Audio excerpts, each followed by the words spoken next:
Okay, she's looking up toward the Gundam. Gundam is savior. Okay, so their focus is more so on the series than on creating new visuals. Not a gun? You brought a gun to a Gundam party? Those are titties! Can I show that? That was in color. Oh shit! Where did what? This song is really cool. I really like this track a lot. It's really smooth. Singer voice, like butter. I miss it, but it looked like one of the Gundam was like Patrick Star. That one. Oh, this is so bright and colorful. This is so different. This looks so much more like modern than what came before it. This is so good. Holy shit. This is a banger. Hi everyone, welcome back to the channel. Today we are going to be checking out 2000s Gundam openings. So I don't know if you've seen in the comments for the 90s video, myself and Pinecino were saying at times that there wouldn't be a 2000s video and that we'd be checking out some of the 2000s openings within other videos. So, you know, I have actually done that. I have seen the first opening for Seed, first opening for Seed Destiny, a couple openings for 00 as well. Today we are going to be checking out the rest of those openings. So that will be the openings for Seed and 00. Maybe a wee extra thrown in. Oh shit, okay. So maybe there's a little something extra in here, but you know, we're gonna have a lot of fun with this. I think that the Gundam openings have been a lot of fun to check out so far. They've all been so vastly different from one another. It's absolutely insane, just the carnage, mayhem, and also just depth that these openings have had so far. They've all had a very unique personality, I guess, if you want to say that. You know, each series for Gundam stands alone on its own.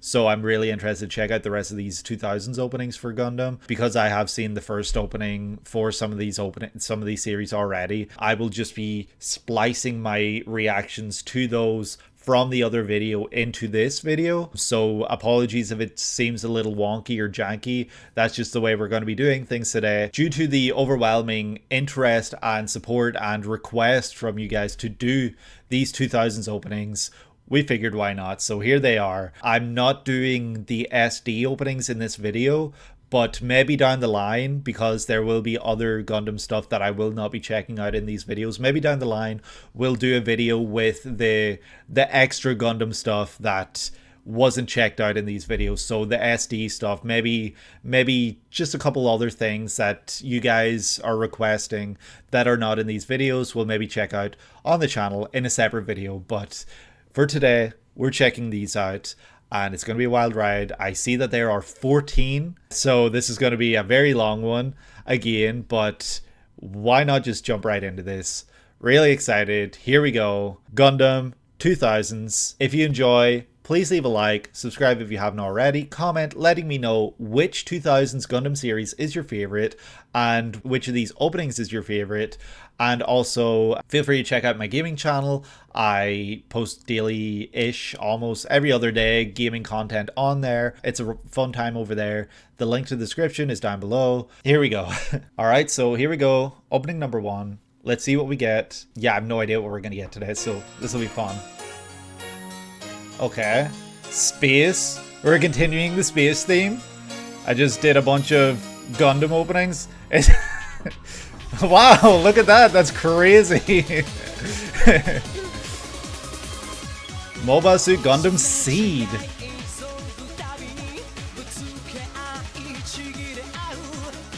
So we are continuing with Gundam. That's funny. Mention of Wing.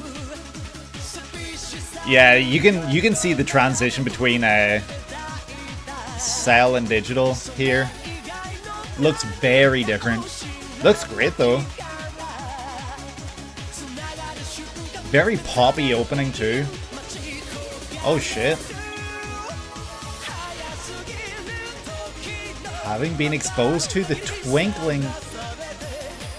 I like the different colors being used for the Gundam here. Like there's, you know, you can tell who probably pilots each based on colors alone.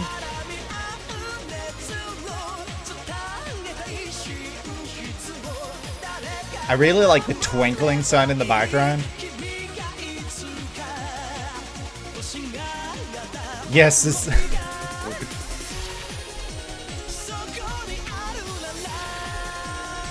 Soko ni Aru.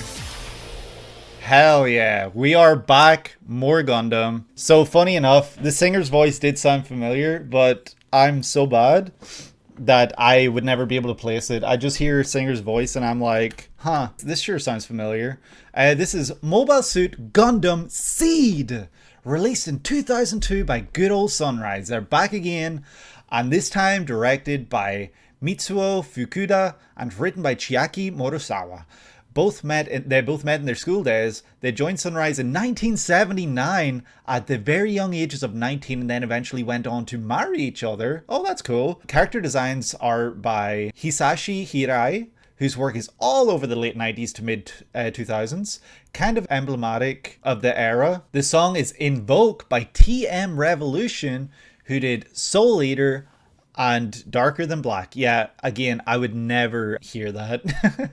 Domestically speaking, this is likely the most popular anime song, really? Wait, TM Revolution is one guy? I thought it was a group, so that's why like I would refer to them as them, opposed to just like him.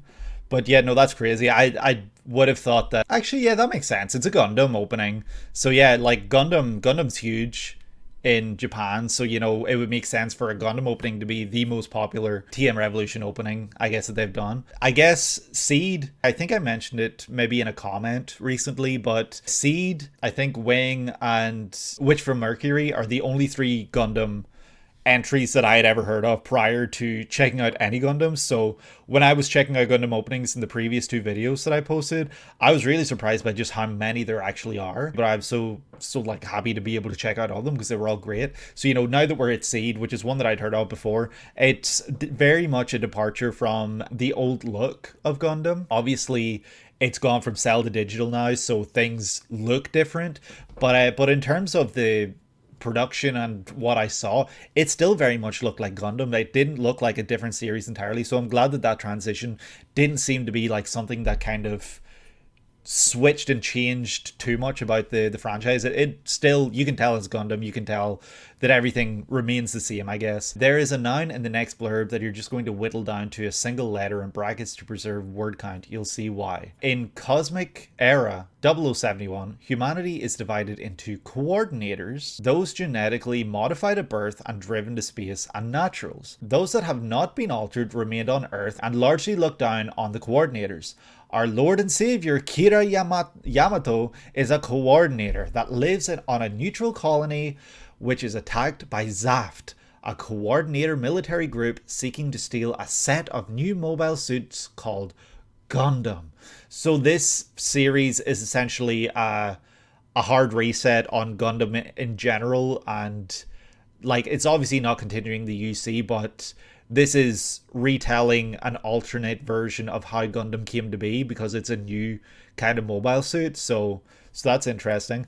Kira encounters childhood friend Athrin Zala among this squad, who berates Kira for not joining the cause of Coordinator Rebellion. The invaders make off with most of the mobile suits, save the Gundam Strike, which Kira commandeers to fight them off. Kira and his surviving friends join the crew of the Archangel, an Earth Alliance ship set to pursue those that wreaked havoc on their home. They experience betrayal, love, and the horrors of war on their journey, as is customary with Gundam. Well, it's a reset in the sense like G-Wing, X, etc. Yeah, that's what I meant, yeah. But I feel like with, especially with... Actually, Turn to Turn, I guess you said, kind of ties into the original Gundam, so I guess that's not a good example, but I was thinking like, you know, Turn to Turn, where Gundam exists and they're not telling a story about how it came to be or anything. That's not really important, I don't think, in that series, whereas this one, it seems like that's kind of at this... it's called Turn A Gundam. Yeah, I know, it's because this song was Turn to Turn, so that's why it's in my head. It's interesting that some of these stories tell kind of like an origin story of Gundam, whereas others just use Gundam as something that exists and is used to tell a story, you know? So it's an interesting take that this one is one that tackles the origin of Gundam. Seeing this green bird in space that's very metal looking and like mechanical, I guess. I don't know, is it? No, is it? I can't tell if it's a real bird or not. It looks kind of like metally, but then that's because the thing around its neck. I'm not sure. And I'm not sure what this represents. if this is maybe like what the ship that they're in looks like from the outside. I don't think it is though. Gotta be in space. I guess you know, birds, obviously I say this a lot in the channel. Anytime there's a bird in an opening, birds can represent freedom, birds can represent, you know, being able to do whatever you want, go wherever you want, do whatever you want. You can fly there, there's nothing really stopping you. So then seeing a bird in space, there's obviously like these issues between the coordinators and the naturals. So I don't know if the bird, you know, that looks not exactly natural is kind of like metaphoric in the sense that, you know, the coordinators are genetically enhanced, so that's not a real bird, it's one that's actually like modified, you know. So maybe the bird's kind of telling us that little bit of story and that little bit of detail before we actually learn anything about the series. After the commercial failure of X, and unfortunately even Turn A, that's sad, Gundam was in a bad spot heading into the 2000s. Seed completely reversed this situation, was a huge success in Japan, reintroducing Gundam confidently into the new millennium. Its impact was so strong that, as an example, Seed received a sequel film, Gundam Seed Freedom, and this very year, and what do you know, it achieved the largest box office for any Gundam movie by several magnitudes. That's interesting. I would have thought that the highest grossing Gundam movie would have been Char's Counterattack. Like, that just seems like something everyone would have been scrambling to go see back when it released. I guess that's a huge testament to Seed and the success that it had, and for bringing people back to the franchise, that, you know, even recently a new film released and people scramble to get out their doors to go see this film. That is huge. That is badass, honestly, for this series, and I think that's really cool. This opening didn't have a whole lot of action. It did have its moments, but it was, well, actually, yeah, it did have quite a bit of action, but it was very much focused on typical, I guess, anime opening, where it just like focuses on characters who are staring at the screen looking away. Like, that's kind of the majority of this opening. It was very much just the characters. So I think that it was kind of interesting, because I feel like most of the other Gundam openings kind of showcase their characters in a stylistic sense, whereas this one was just straight up, here's a character, there's something going on in the background probably related to their past. The franchise would be in a very different spot today without Seed, despite how much that might annoy quite a few fans to admit. I feel like a reason it succeeded so well is it captured teenage angst at that time very well. Therefore, going back to it now can be very aggravating experience for some. Also, you weren't joking that the series does treat MC Kira with a sort of Christ-like reverence, which has also rubbed some the wrong way. There it is. There he is. It's a very flashy opening. It's very colorful, and it definitely showcases the next era, the next generation of Gundam, and it does it very well. Sunrise done a great job here showcasing just like their bombastic, like, we're in the future now era of Gundam. Like, this is no longer old school Cell, this is digital, and we are here and we're not going anywhere, and it's badass. They did a great job with this, and the characters all look very unique and interesting, and I think that they've done a great job keeping that Gundam style and Gundam look while also moving into the new age. I guess, like, as well, you know, this kind of hair, like, I don't know as well if this makes sense, but the characters here that we see, the main character in the middle, and then the guy to his right, well, to his left, but on the right of the screen, it's reminding me like their styles and how they look almost Code Geass-esque. Like, I don't know if that makes sense, but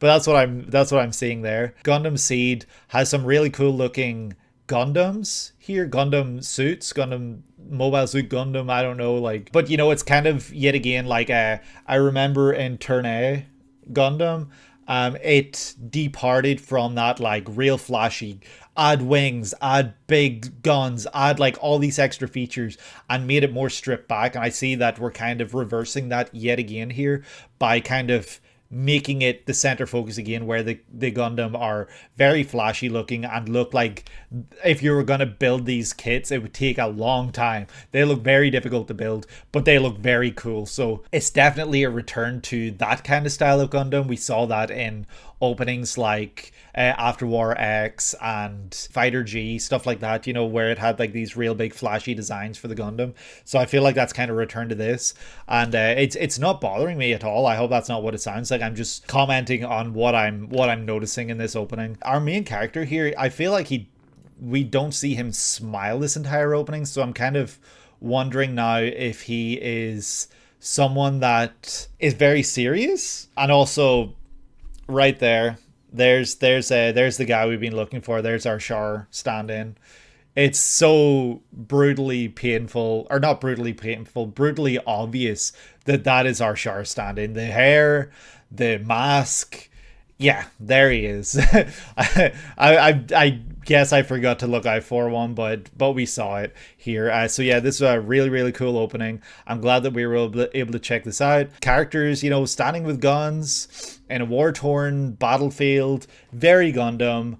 And yeah, that's really, I think, all I need to say about this one. I am now ready to move on to opening number 2. If we all are ready, I wonder if it's going to be more Gundam with 2.5. Don't we need to do 2 before we do 2.5? I will say before I move on to the next one, I do really like the concept of, you know, we've got these coordinators and naturals that, you know, the coordinators are genetically enhanced at birth, and then the naturals are just normal humans. And like this kind of spat that they have where they're, you know, fighting because, you know, the coordinators see themselves as better and the naturals don't really like that. So the fact that they've built these Gundam to kind of probably combat that, it's really cool idea. Oh no, Kira is a coordinator. I thought it was the naturals that would have been the good guys that we'd be following. Like the naturals built the Gundam to fight back against the coordinators, but the coordinators are going to steal the Gundam.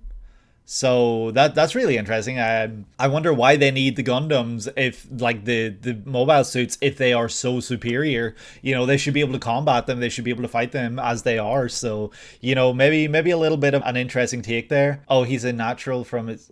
Oh, he's neutral from... Oh, okay. I see.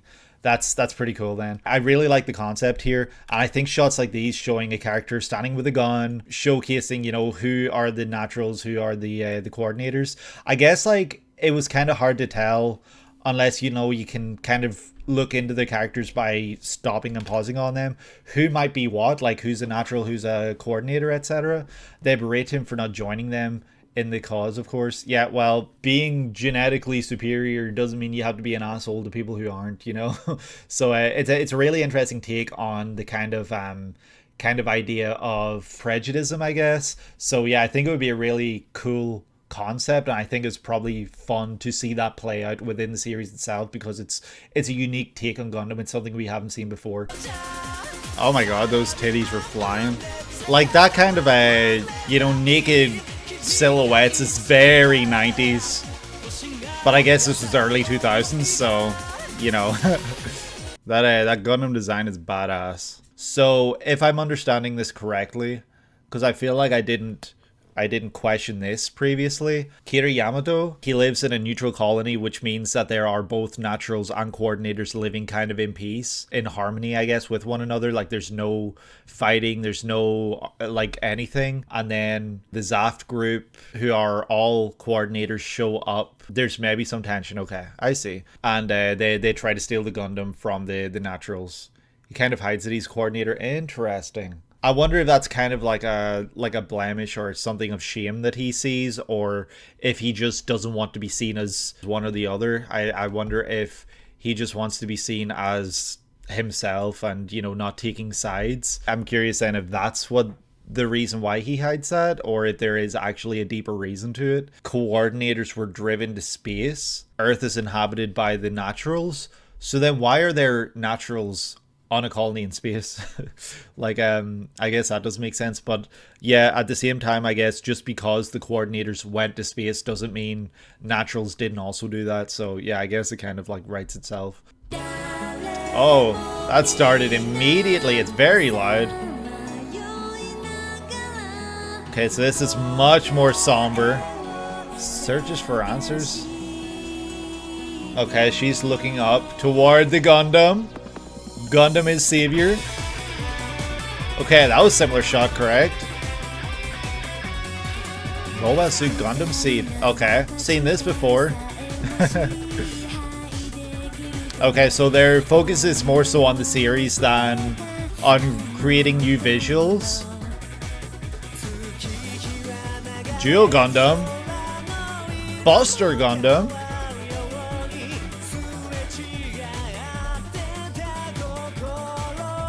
The Aegis Gundam. Oh shit, okay. Just for anyone who wants to go buy these kits, you know? That one was for you? Okay. That's also similar shot. Oh, nipples this time. I think that's new. Last time was just the silhouettes. That's CG.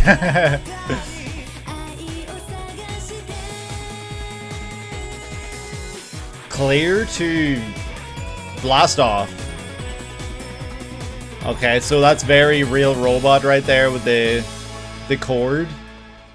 This opening definitely showed a lot of the same visuals that we saw in the previous one. This is the second opening of Mobile Suit Gundam Seed. The song is Moment by Vivian or Kazuma, as in that's the band's name. Oh, okay, Vivian or Kazuma is the name of the band. That's funny. I thought they maybe changed their name and that's what you're getting at. This is the only anime song of Vivian Su, and her only anime voice role is a character in Seed, the woman on the left at 49 seconds. Okay, that's her there.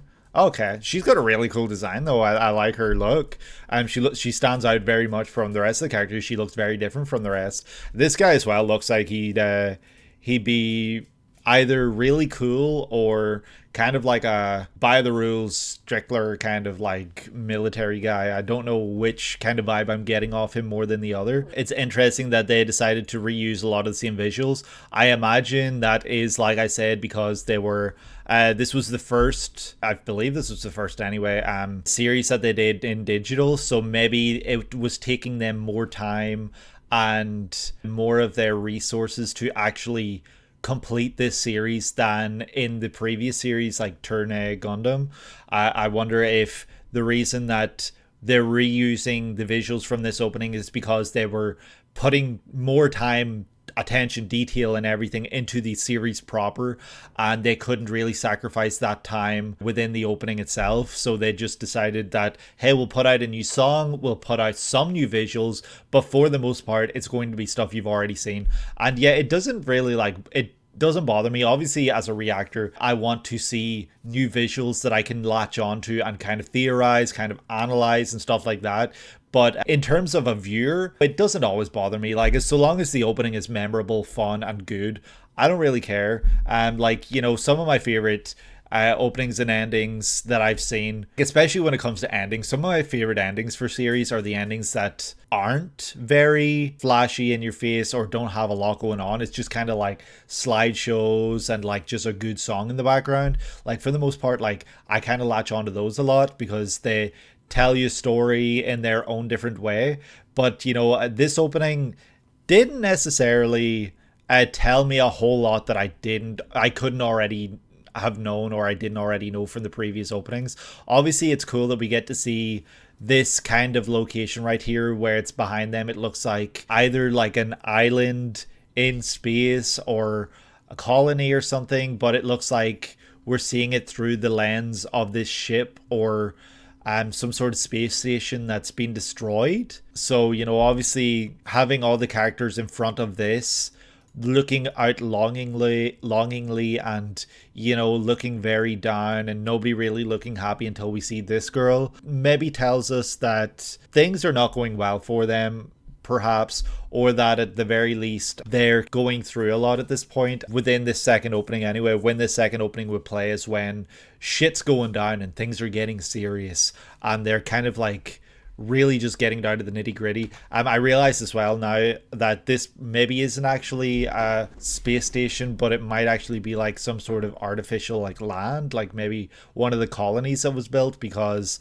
we actually see the outer rim and it looks like it's kind of like a cage, I guess, or like some sort of, what's the word, is it a terrarium where you like grow plants and stuff? Maybe that's what this is. This character is the only one that looks hopeful. She's smiling, she's praying, and then she looks up and we see the Gundam appear. The Gundam appears like from above almost, you know, in space, and it looks badass. The colors are cool. I'm pretty sure these are all visuals that we saw before, like the same visuals that we saw in a previous opening, but it's just really cool the way that they did this. It's almost like the Gundam is their only hope. They're looking up towards it and praying, and it just appears out of nowhere. There actually is another character archetype, a bit like Sharklone, that shows up in other Gundam series. They are based on another character from the original series called Ramba Ral, or Ramba Ral? Ral, and typically come in the form of an older veteran enemy soldier that the MC has to overcome, though they can join the characters to eventually, probably sometimes, probably not all the time.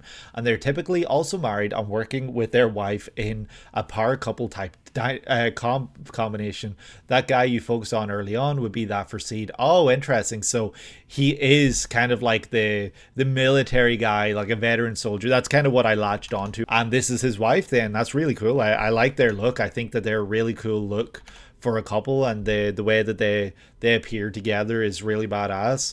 And I'd love to see that. I think that power couples in any series are always really cool, and I'd love to see that within Gundam, because that's something I wasn't aware of within these Gundam openings. I'm sure that if I was to go back now and go through the openings, I could probably pick out who the power couple is within the series. Seeing a lot of these same visuals. Oh, it's a jump scare. It scared me.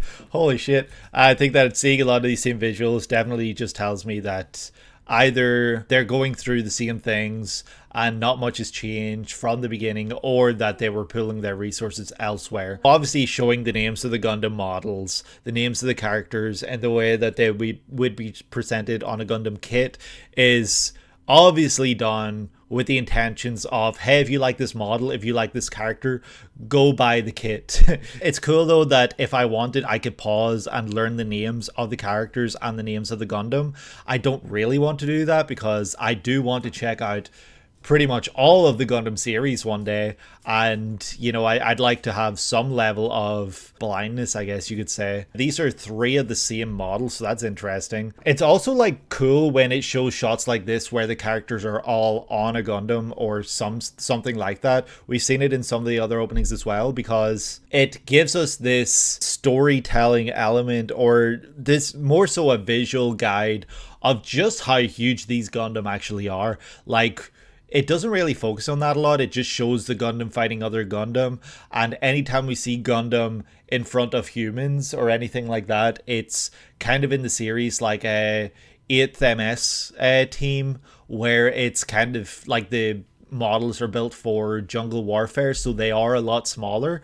So, you know, seeing the actual scale of the size of these models is always badass, and it's always a cool visual. Also, like, just straight up showing titties and ass and naked people all over again, kind of a 90s staple. I know that this is a 2002 series, so it's not like this is a 90s anime. Obviously, these 2 characters are very important to one another. They bear each other out on the line for one another throughout all these openings. And the fact that we get to see the Gundam raise in the background, like the fact that it's kind of the thing that brings them together, is also a really cool visual. I'm seeing all these characters fighting, you know, just straight up nipples in this shot right here. I don't think that was in a previous one. We have our Lord and Savior Kira, I think, Yamato, crying right here, which is interesting, because that maybe tells me that whoever this is on the right is someone that is taken from them, and they were an important character, they were important to him. So yeah, I don't really know how to interpret that. You feel like the floating in space naked visual motif comes from Tomino, but you remember from his earlier Mecha series rather than Gundam. Oh, interesting. Kira has a very infamous crying scene that got memed a lot. Oh shit, that's a damn shame. Bro's going through a lot. Let him be. You know, you don't have to riff on him while he's already down.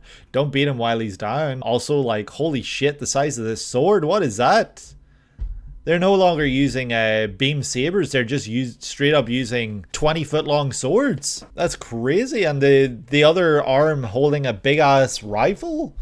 Damn, this Gundam is not to be taken lightly. This Gundam has everything, like those big rockets on its wings. Just, yeah, the way that you see the Gundam evolving through time is just really, really interesting to me. Also, seeing the 3D CG is really funny, because it looks very dated, but yeah, I don't think it would bother me if I was checking this out. I'd be able to enjoy it for what it is. I don't think the CG would bother me. Very cool song.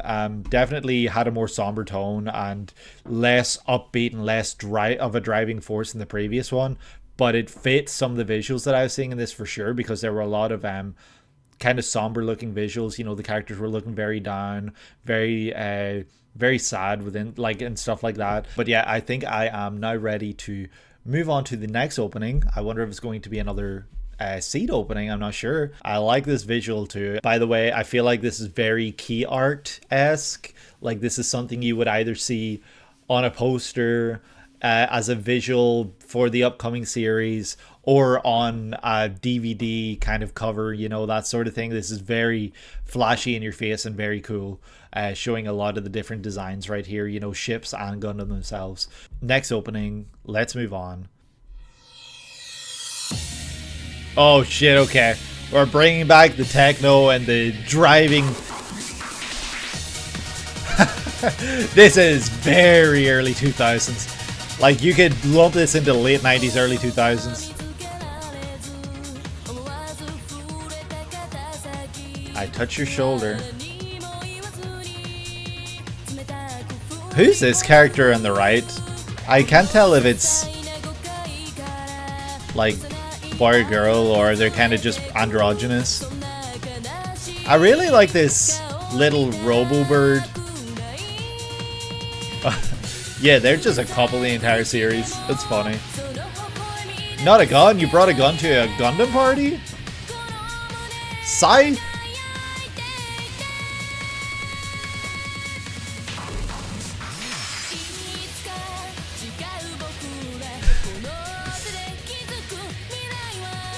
This is a really cool song for sure. I love the look of the shark clone in this too. Like, that wavy hair looks so cool. And the mask looks really cool.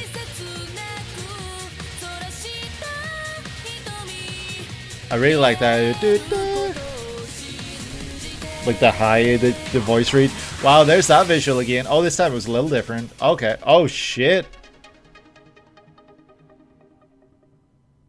Are they like friends to fighters? Like, I was gonna say lovers to enemies, but I don't think that's really appropriate. These two look like they probably are friends to enemies of some sort. You know, the fact that obviously the palettes of the Gundam themselves are completely different. You know, Kira Yamato's is blue and white for the most part, whereas this guy on the right is red and kind of pinky white. So it's very, very different, and they look very different from one another. The one on the right has more of a Victory Gundam kind of look to it, whereas the one on the left looks more Gundam. I don't know if that makes sense. Like, I feel like, was it Victory or maybe some of the later series where the mask was more flat, like the face covering or the mouth covering of the Gundam suit, and the big like antenna connect in the middle, like you literally see where they connect, opposed to the original Gundam designs where it was just these two big antenna coming out from them. It's really cool that we get to see that kind of like interesting dynamic and rivalry, I guess, which you say it's a rival and childhood friend, which makes sense. I kind of figured that from this opening, watching it. You know, we see them walking opposite one another. We see them opposing one another a lot in this opening. Arthurun to the right has the same voice actor as Kaoru from Evangelion. Damn, this Kaoru guy, he just cannot stay away from these mech series, can he? I love the voice actor too. I feel like there might be another series that he's done VA work that I'm familiar with, but I can't place it. The commander of Kira's ship is the same voice actor as Misato. Holy shit. Okay, so Sailor Moon is back as in another mecha series. That's really cool. Demon Slayer is the third upper moon. That's right. Something. It has an A in there anyway. I can picture him too. He's got all the blue things on him. Akaza. Yeah, Akaza. Completely unrelated note to Gundam.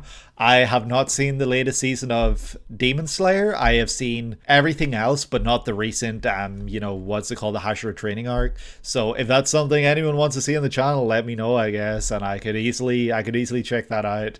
Apologies, the fact that I've checked out the rest, so it's not like I can show my entire reactions to the series, but I can at least check out the new season if that's something you guys would like to see. But back to Gundam. Do I know the voice actor for Kira?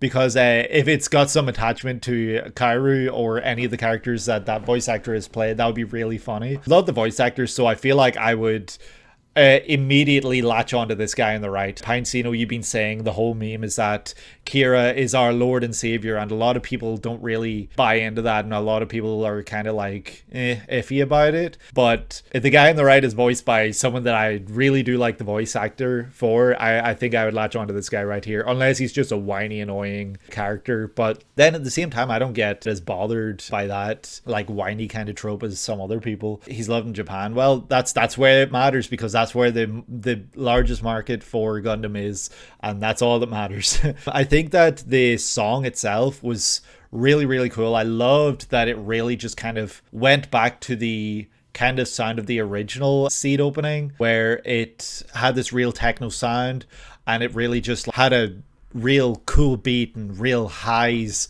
Like the singer's voice was doing these crazy highs while also maintaining the rhythm and the beat. Just, I don't know, I'm not great at analyzing like the music itself, but it was a really, really well put together piece, especially for this opening. Like it was flashing, like the song was real, like the beat was going and it was flashing images on screen in time with it, and it was really cool. The opening is called Believe by Nami Tamaki. I did love the TM Revolution opening, the first one as well, but I also just really love this one. I think this one is definitely fighting for that TM Revolution opening in my mind for which one I prefer. That's not to say the second one was bad. I did really enjoy it too. It's just, you know, getting to see different visuals as well definitely enhances the experience for a first time watch. Obviously, if I'm sitting down and watching the series, I might have a completely different opinion by the end of that. Kira's voice actor has other big roles, but you don't think I've seen anything. He'd be the MC of Higurashi. Starting off this opening with this really badass looking Gundam, like it's shrouded in darkness, and it's just looking really like interesting and very, very honestly ominous. It's a really badass cool way to start off your opening. And then it flashes the Gundam poses, like he strikes a pose and then the logo pops up. The huge S for Seed is cool because I think that one of my favorite things about these Gundam openings so far is that every Gundam series seems to have a letter attached to it. So there's Mobile Suit Gundam, there's Mobile Suit Gundam Zeta, which, you know, is Z or Z if you're American, Double Zeta, which is, you know, the double Zs, and then, you know, you get V for Victory. Like, they just got this big ass letter that really is just the letter that you associate with that Gundam series. You know, you've got Wing, you've got X, you've got G. Every single one has a letter, and I think that's so cool because it really just sets every single one apart. But then it has me wondering, like, what are they going to do when they run out of letters? Like, is there going to be a J, perhaps? Is there going to be Mobile Suit Gundam Jasmer one day? Like, who knows? Maybe Mobile Suit Gundam Pinecino, like maybe he'll have to write the whole series himself, never mind the blurb. So yeah, what do they do when they run out of letters? Like, do they just go to numbers? Actually, I guess they do like double O. So yeah, they've also done letters or numbers. You don't think Witch from Mercury is a letter? Seeing these very opposing shots where we see Kira walking, the camera kind of tilted, so you see him walking on the right side of the screen and then switching to the rival on the left, and he's surrounded by like an army, kind of like, it looks like, seeing him walking on the left side, and the fact that, you know, the camera's also tilted and we see like it looks like a group of military men or military people around him, and then like this Gundam in the background. So it obviously tells you that they're they're putting together all this stuff, whereas Kira on the left, or on the previous section, he is in this war-torn area, like destroyed, so with just a Gundam behind him that is untouched. So it really just tells you that these guys are the ones that probably are perpetrating that right there, you know. Gundam M, aka Upside Down Gundam W. It's just really cool storytelling, seeing the cherry blossoms in the background. This character that I feel like I was calling a guy in previous openings, I think is now definitely showing a more feminine side, I guess. I don't know if they're more androgynous than they are feminine. Not that it's important, it's just cool to see that kind of shown here. But then they're on both sides, are they not? Like, Yeah, they're on both sides here, so unless it's not the same character, I don't actually know because the hair is different. That's a guy. They transition and the hair changes. This is a sister. This is this guy's sister. Let me see the eyes. Yeah, those eyes are different. Those eyes are the eyes of a killer. These eyes are the eyes of a non-killer. I don't know. I don't know. I'm stumped. But this is their sister. This is their sister, and they're on opposing sides of this war. And that's really cool and interesting. And I wonder how that plays out.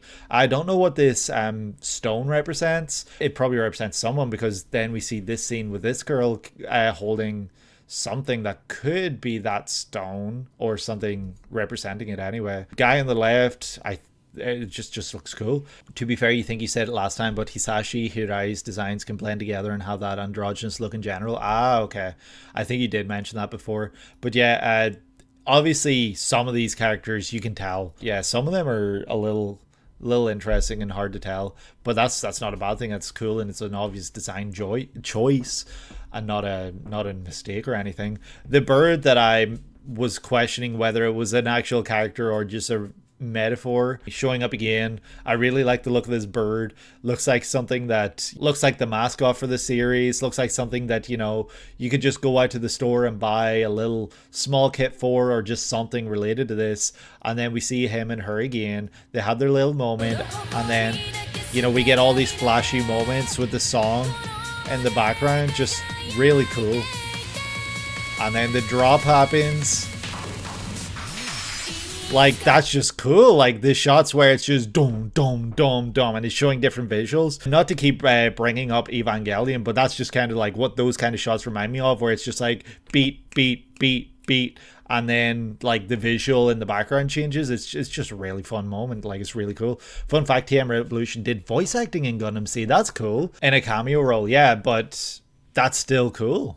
That's still badass. You think the look helped it reach a wider audience beyond the standard male one? Yeah, that makes sense. I think that is a cool look. Like, I did say it in previous openings, the look of this series and the way that the coloring is done and the way that, you know, it's got that really obviously early 2000s look, and the shine in the hair and the clothing and the reflections and everything. It reminds me of the opening that I checked out for Code Geass, like, quite a bit actually. I feel like it's just that kind of look of that time as well, maybe. But yeah, this is just a really cool opening. I did really like this one, and the look of the battle as well that goes down. This shower clone on the left looks badass. I don't really know what more to say, besides I want to know what the series is about, because I need to like check this out one day, because I haven't been able to kind of glean as much information as I have been able to with some of the other openings, because this kind of just looks like a lot of fighting and a lot of flashing. Like, there maybe wasn't as much visual storytelling as in some others, because it spends a lot of time showcasing these characters opposing one another, like the friends to rivals. Can you find that blonde guy again that you said looked cool? That's Dio! Oh my god. I should have known. Voice is nothing but blonde hair, guys. This guy right here, Zeke, Attack on Titan, Dio, JoJo's Bizarre Adventure. Who else does he voice that's blonde? The character from Evangelion, you could make an argument that he's dirty blonde, I guess, but it's more brown, I guess. So yeah, that's funny. And that's the Misato voice actor on the right. Holy shit, what a clashing of icons right here. That is huge. I love that so much. Misato is by far my favorite character in Evangelion, and Dio is just iconic. So seeing them two like standing next to each other, like those voice actors, that's so cool. That's a badass visual and a badass cast right there. I'm now curious who that is in the background, because they're kind of in the way of these two, and they better also have an also like great like voice actor. If they don't, that's fine. I'm not like saying they have to. So are you telling me that we might get to like 2010s anime or 2020s anime for Gundam, and we might be getting like, yep, that's Yuki Kaji right there.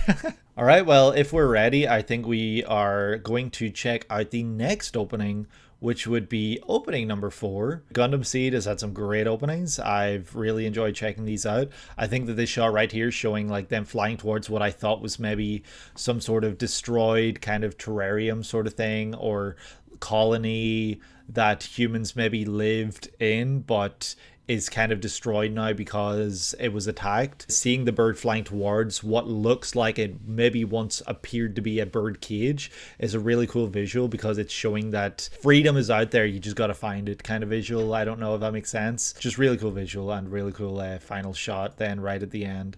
So yeah, let's check out the next opening. Alright, so here we go, last seed opening. Okay, we're starting off where we left off pretty much. That's cool. Is this the same singer as the previous? Yep, you can tell that this is a Gundam Seed opening because they're doing the clear thing in the cockpit and then leaving. Those are titties! Can I show that? That was in color.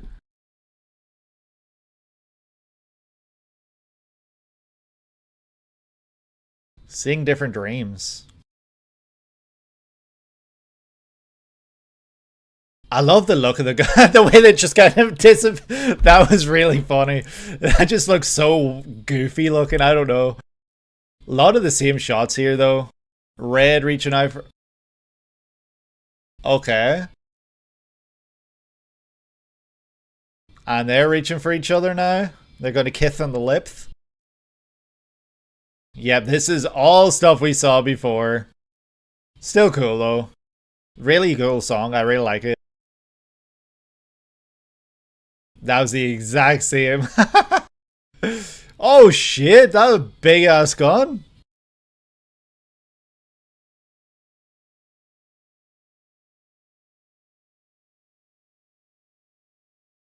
And awake in the future. And there's that shot of the bear. Okay. They're smiling! They're smiling this time! I don't think they were smiling in the previous one at the end. I think they were kind of like looking a little gloomy.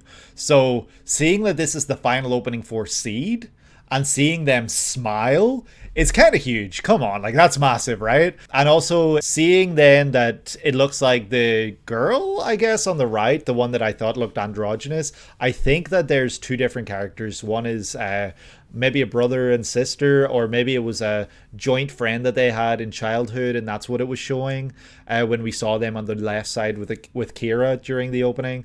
So seeing them smile right at the end is really cool, and I think that these are the love interests. I'm not saying that it's a love square or anything. I'm saying that obviously Kira and the girl on the left are probably love interests, and then I don't remember the name of the guy on the right, and the other girl, I'm guessing, are also love interests. And I think that it's cool that it kind of shows that. This is the fourth and final opening for Mobile Suit Gundam Seed. The song is Realize by Nami Tamaki.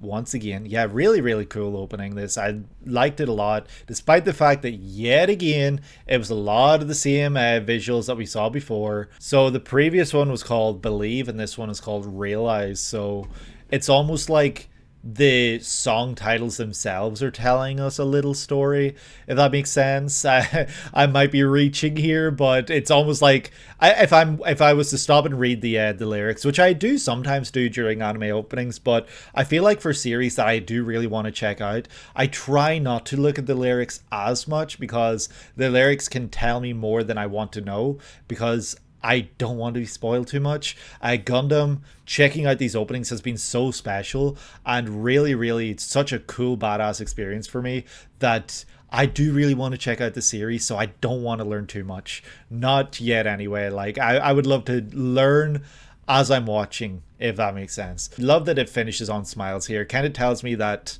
they put aside their differences and they realize, hey, we're all humans at the end of the day. Why are we still fighting? But then that raises questions of, I know there's a Seed Destiny, and I don't think it's all smiles and Seed Destiny. So yeah, just really interesting that that's how that maybe plays out here. But yeah, seeing that the opening starts pretty much in the same way that the previous opening ended was really cool. I did love that, you know, seeing planet Earth behind them, and showing all the characters opposing one another. It's a fun way to do it. Seeing, you know, all the shots that we're used to seeing in these openings where the Gundam leaving the ship and then flying and striking a pose and then Seed flashing on screen. Like, that's, if that isn't the Mobile Suit Gundam Seed gold standard, then I don't know what is. Like, that's been every single Seed opening. It's just had the Gundam striking the same pose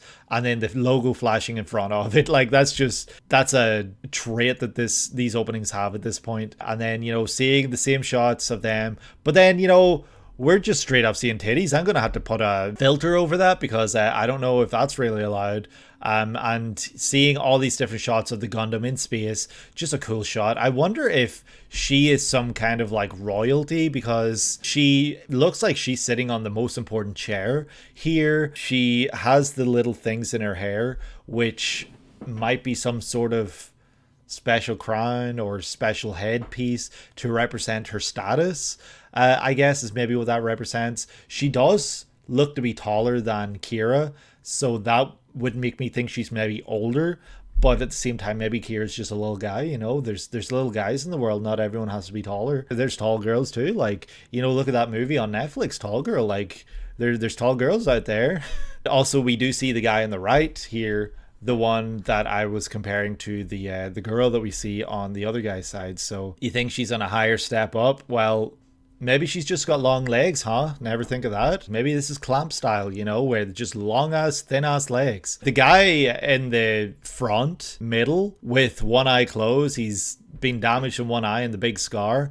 And I don't know if that's like a steering thing or if it's some sort of cane. He looks like a badass for sure. He looks like he'd be there to get shit done, and he looks like he'd be a badass kind of character. These characters all look very interesting because they look kind of like delinquent, if that makes sense. She doesn't look delinquent at all, but the guy on the left, the guys on the left and the guy in back right look almost delinquent. Like, guy in the bottom right looks like he's some sort of businessman that just somehow ended up in the wrong Gundam.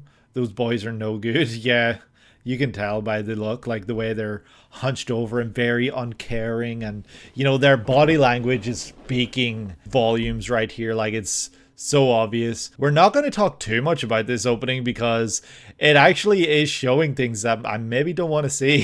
This big ass gun, holy shit. The Gundam design here is not my favorite, it's not, but I love the look of this gun. I'm really glad that this one ends in a really positive light. I think that seeing all the characters smiling is definitely something I was not expecting at the end of this, but really cool regardless. Nami Tamaki did a great job yet again providing this opening. It's definitely a very fun one, and I love that we get to experience another opening, because I really did enjoy the previous one, and this one was another good one that we got to experience the visuals with the lyrics, or with the song itself, because they went together perfectly. They matched each other's energy, and it was a really, really cool ride. The Gundam strike that Kira started off piloting at the start was the Gundam strike that halfway through gets swapped out with the Gundam Freedom. Oh, that's cool. Freedom actually plays a part in this series, so that's really cool. Yeah, like to have Gundam Freedom,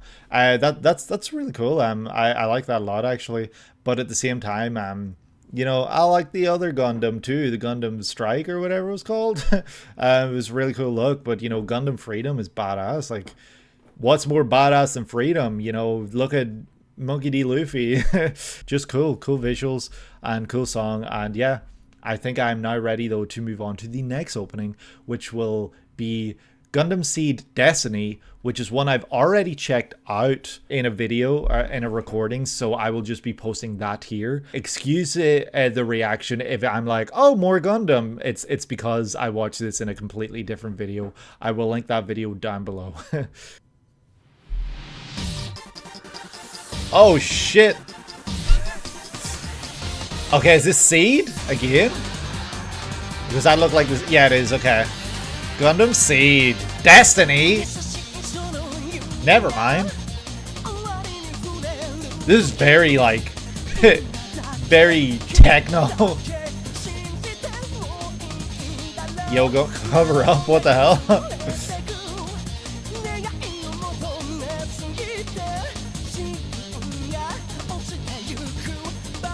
Is that like hair on the Gundam?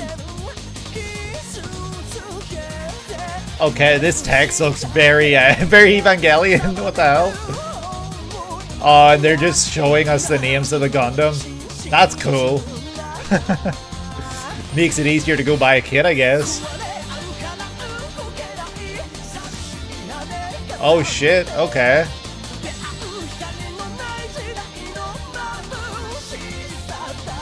The guns. The bright flashy colors. Oh shit, that's a big ass sword. Look at those wings. So those two seem to have a very tight fate to one another. Like tight destinies. Seed destiny, you could say. Hell yeah. And that was Seed Destiny. This is Mobile Suit Gundam Seed Destiny, released in 2004 by Sunrise. Still directed by Mitsuo Fukuda, but only the outline of the story by Chiaki Murasawa. She came down with a severe illness after Seed's production ended, therefore the day-to-day writing was handed off to Sunrise staff. The song is ignited once again by TM Revolution. TM Revolution did a great job with both these openings, and this one sounded very techno hyper pop-ish, which I think kind of matched like what I was saying. It definitely fit the visuals, the chaotic visuals, the chaotic action that I was seeing in this opening. Everything looked very fast paced. Everything was very fast paced, and everything was going at breakneck pace in the opening, the song, the visuals. So definitely very well paired together, and TM Revolution provided another banger. Absolutely. I hope that despite the fact that Chiaki Murasawa didn't work on this one as much, you know, it still has that same feel to it, and it still captures the essence of Seed, and I hope that it doesn't feel like a drastic change and a drastic departure from that kind of style. I hope that it's still kind of like you can pick it up and tell that it's the same thing. During one of many battles in Seed, Shin Asuka's family is obliterated in the crossfire. That's insane. He blames the Earth Naturals for this, joins Zaft, and rises the ranks to pilot the new mobile suit prototype Impulse. In the ensuing 2 years of uneasy peace, Atherin Zala has worked to keep tension from overflowing, but is drawn back into the employ of Zaft. He hopes to diminish Zaft's extreme nature from within before the inevitable conflict, namely taking on a mentor role to tame the rage of Shin. Interesting. So are the Naturals not the good guys here? Like, I'm so confused what's happening here. Like, who are the good guys in this in Seed, and who are the bad guys? Are there like, is it kind of a commentary on the fact that in war, like, there's no good guys, there's no bad guys, there's just like everyone's at war, and you know, it's whoever wins that's kind of gets to tell the story. But it's a really cool idea to, you know, have the series focus around a character who was kind of like a casualty of the war. There were casualties, and it was his family that was taken out in the crossfires by these Gundam. And so it's really cool that they kind of tackle the idea that you are going to follow this guy who in the previous series we might have been against because he's on the other side, but this time we're following him and we feel sorry for him because of everything he's been through, and the fact that his family was taken out, you know, without prejudice, I guess, because of the war. Gundam is great a lot of the times, even all the way back to 0079. Yeah, of course. But I think that it's interesting that within the same series for Gundam, Seed, you know, it kind of plays with the idea of following both sides, opposed to taking the stance of following one side, and then you get to learn more about the other side. It kind of like, if you want to call this like season 2 of Seed, they kind of pull a reverse Uno card on you and, you know, have you following the other side, which I think is a really cool idea. I think that's badass, and I'd be really down for that, because you kind of get this other side entirely. You get to learn about these other characters. You get to get this insight into like the way they think and the way they act and why they are the way they are, why they do the things they do. And that's really cool, because, you know, now we're following the side of the there's a dog barking outside. Now we get to follow the side of the coordinators. That's just cool. Like, we get to actually follow the coordinators, the genetically enhanced people of this in this series, and you know that's something we maybe didn't see in the previous one. So well, actually that's a lie. Our main character was a coordinator in the previous one, but you know what I mean. Like this time we're entirely on that side. Who is Shin Asuka then? Like, is that the Red Eyes boy? Oh, okay, so he's Shin Asuka. So this is Shin Asuka and a girl. So they're obviously very tied to one another. They're destinies, if you will, are linked. They're fated, whatever. I don't know if, you know, showing them naked kind of represents like bearing themselves, bearing everything that they are everything they have to one another, leaving nothing like unseen, or if it's, you know, not as deep and it's just kind of a cool visual. But I don't know why I thought this was the same main character from Seed. So the fact we don't see him at all in this opening, I don't think, has me worried that maybe he is no longer with us. I don't know. I don't know how that works. Breaking through barriers. Yeah, breaking through barriers. Yeah, like bearing themselves to one another. Absolutely. Seeing the designs here again, seeing characters with guns. It's pretty funny in a series where you get all these big ass mechs. Characters just pull out pistols. It's just pretty funny. You think he's in there for a second. Oh, okay. Okay, there he is. Okay, so now he's naked and exposed to this girl, and they're doing the exact same thing. So it's kind of this parallel between the two couples, the two like dynamics. Well, yeah, you say there's our Lord and the shining rays of light behind him, kind of like emanating right behind him to showcase that. That's pretty funny. This is a direct sequel to Seed, and in Japan kept the commercial and critical success going. These days, among at least the English-speaking audience I'd be familiar with, it has a bit of a worse reputation than Seed. You'll admit most of the critiques, but a big one is actually Shin. Despite a sympathetic backstory, he can really get on the nerves. Oh, interesting. Okay, well, I was not aware. I thought that with a backstory like that, you know, he's someone that you could really rally behind and actually feel sorry for and want to see actually succeed, despite the fact that that means going against the characters we grew to love in the first series. So yeah, I guess I could see the frustrations then, but it's a shame. And also, like, here again we get to see the two of them looking out at one another. It's really nice to see beam sabers back. I feel like we definitely saw those in other openings, you know, but it's just seeing like this kind of like crackling light going off as they collide, just it's reminding me of like the original Gundam openings, like the first few, and it's just really cool. I love that look of the beam sabers just smashing and then these sparks flying. Like, it's just a really cool visual, and I'm glad that we're able to see that continue into like modern day Gundam, like 2004 Gundam. Also, Gundam designs yet again badass. I love the colors. They, you know, continue the red, white, and blue look, and you know they have like the same little flares that make them so recognizably Gundam. And yeah, that's honestly like badass. You'll say that when you went to see Freedom in the cinema earlier this year, there's a scene where Shin yaps about something, and then both the Seed main characters, Kira and Athrun, just punch him in the face. Me and the four other people in there marked out hard for that moment. That's really funny. Yeah, so that obviously goes to show that the writers for the film themselves are aware of the fan frustrations of Shin and how, like, you know, they get fed up and frustrated with him, and they just kind of had that little fan service kind of moment where they just like did that for the fans, and they were like, yep, we see you, we understand, here you go. Unfortunately, the Freedom film was initially meant for release in 2006 to follow up Seed Destiny, but was continually postponed by writer Morisawa's health, who tragically passed away in 2016. That's awful. Production restarted a few years later and would be finished under the direction of Mitsuo Fukuda, giving the screenplay credit to both him and his late wife. That's beautiful. That's really, really nice. This gives the film a whole other layer of meaning. There's a lot of love all over it. Yeah, I think that it's obviously, like, I mentioned it during, I think it was 8th MS Team, that the original director sadly passed away during the production of it.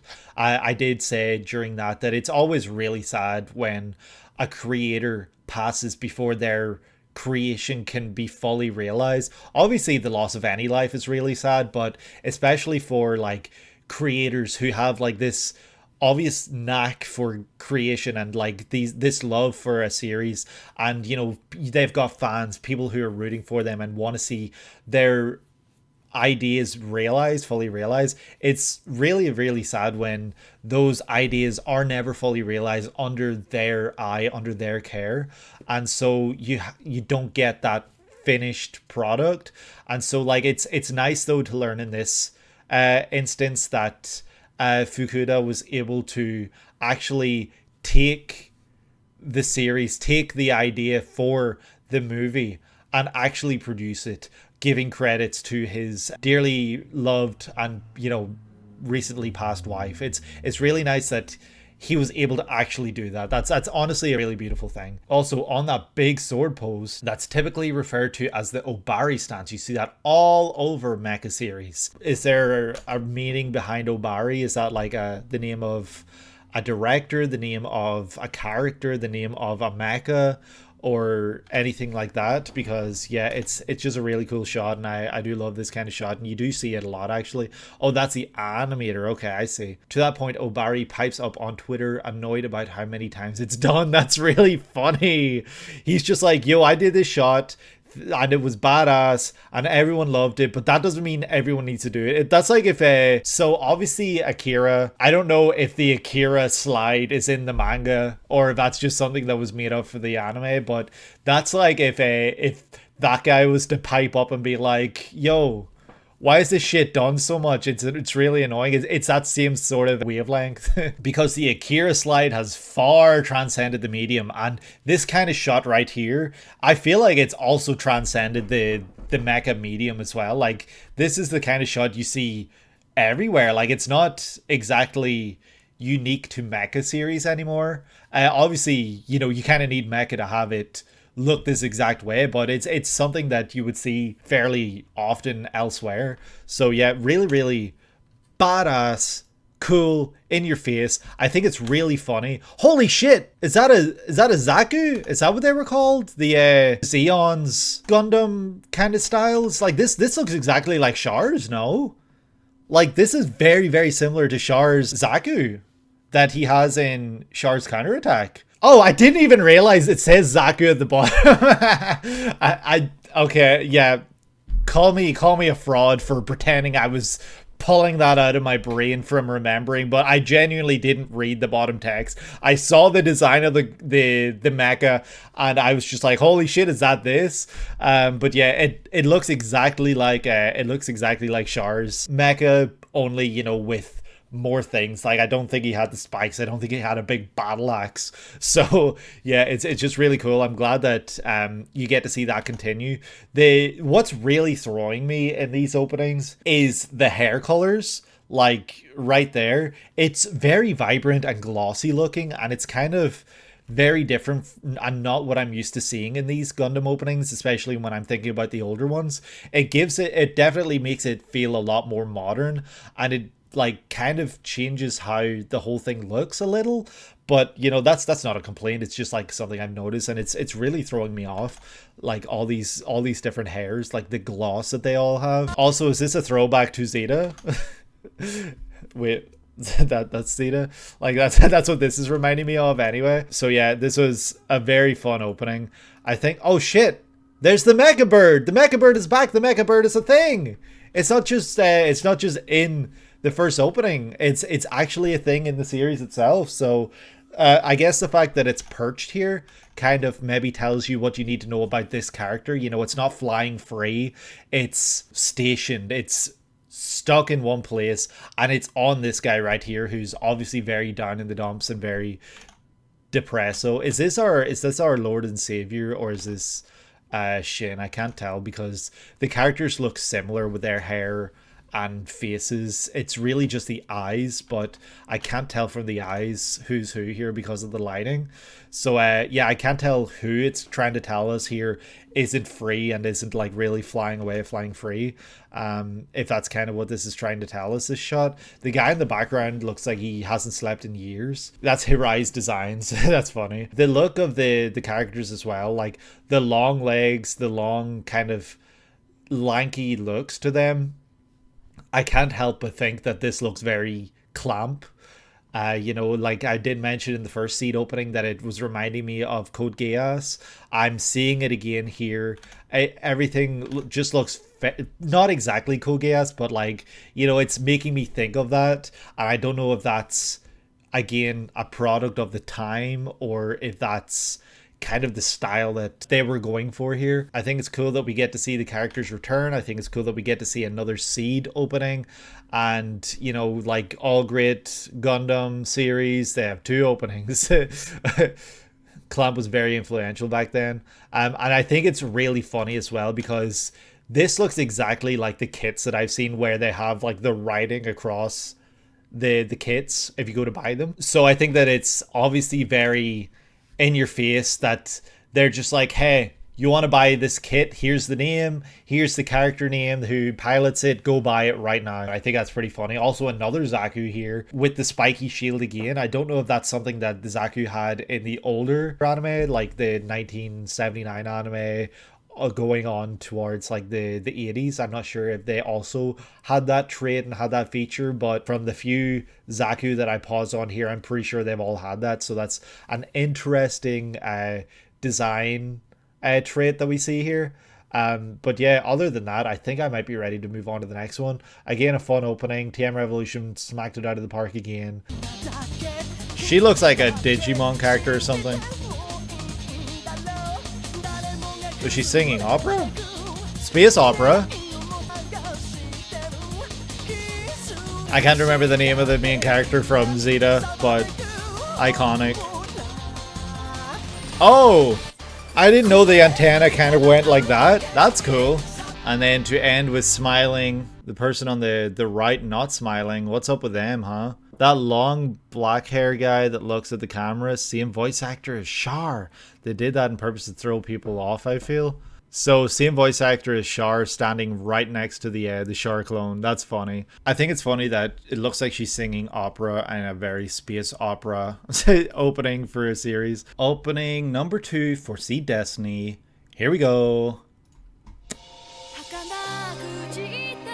Okay. Light one scattered in beam. These rivalries is what this looks like, maybe? Or people looking away from one another? It's Char! And that's Shin. Oh shit! Where did that come from? It's like some Limp Bizkit shit just then.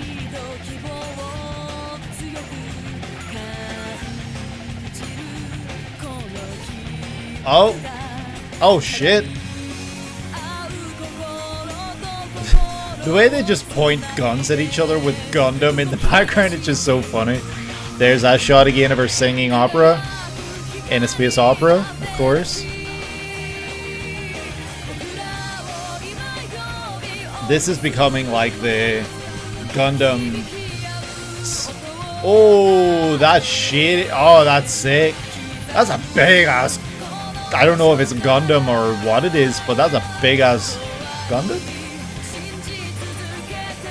Believe for all eternity. So I imagine the use of the like word believe is on purpose, considering it was a previous opening. That was sick.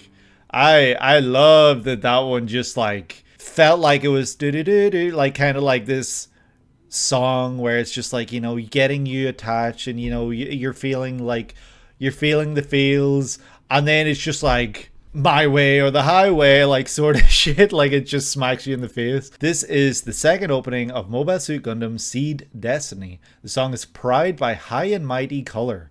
They did opening 3 for Bleach. Shit, that's crazy. I don't recall because there were so many Bleach openings and that was so long ago. I love it when openings surprise me, and this one definitely surprised me. Like, I was getting comfortable because I thought we were going in one direction before they took us in a completely different direction entirely. Huge kudos to them for being able to do that. It's not easy to, you know, surprise someone, you know, especially within an opening like this. So the fact that they were able to do that, because it sounds nothing like the previous Seed, or I guess Seed Destiny openings. There was a lot of that techno sound within the Seed openings themselves, like Seed proper. So, you know, you kind of expect that to continue, especially when the previous one by TM Revolution brought back the techno and brought back that kind of beat and everything. So the fact that they were able to do this opening here where it really just went in a completely different direction, and it sounds nothing like any other Gundam opening. This is the most like modern sounding. I don't know if that's fair, because it's more modern than the ones that came before, because it came out more recently. So, you know, to say that makes no sense realistically, but it sounds more like a song that I would have heard on the radio growing up, opposed to like the other openings, I guess is what I'm trying to say. Like I said, the song was kick-ass. This is maybe one of my favorite songs within this video itself. Like, obviously some of the older Gundam stuff, like, I really did enjoy a lot. Also, that's a Zaku right there, right? Like, that's a Zaku design on the left. Definitely looks very Char Zaku-esque, so that's pretty cool. Has the spikes, you know, to go with it. I don't know if that's like a Zaku thing, but I feel like we have seen it in other openings for sure. Some characters are looking at each other in a loving way. Some are looking a little worried. Some are looking towards each other in a very rival-esque kind of fashion. And then others, while, you know, the Gundam behind them are kind of just drifting in and out of shot, so that's funny. And others are looking out longingly, looking away from one another in kind of like this longing sense.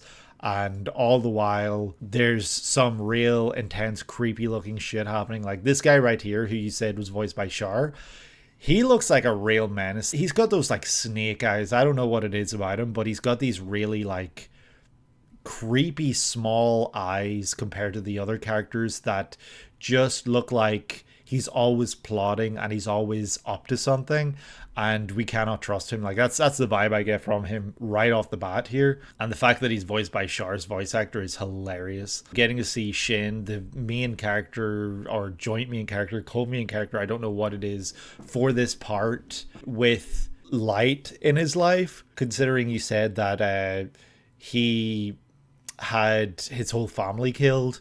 It's really making me think that this girl right here is someone who brings him back to whatever he needs to be brought back from, like some sort of slump. He's picked up and made to be a person again. Like he feels things again because of her. That's kind of what I'm getting, because, you know, obviously we saw in a previous opening that he and her were bearing themselves to one another. You know, it's obvious symbolism there. That's a flip phone right there. You know, you can't get more 2000s than a flip phone, early mid 2000s rather. Like that's the shit that I grew up with. Like, come on, like everyone grew up wanting a flip phone, and back in my day, flip phone in space. So true. You've got all this crazy tech with Gundam and stuff, but they're still using flip phones.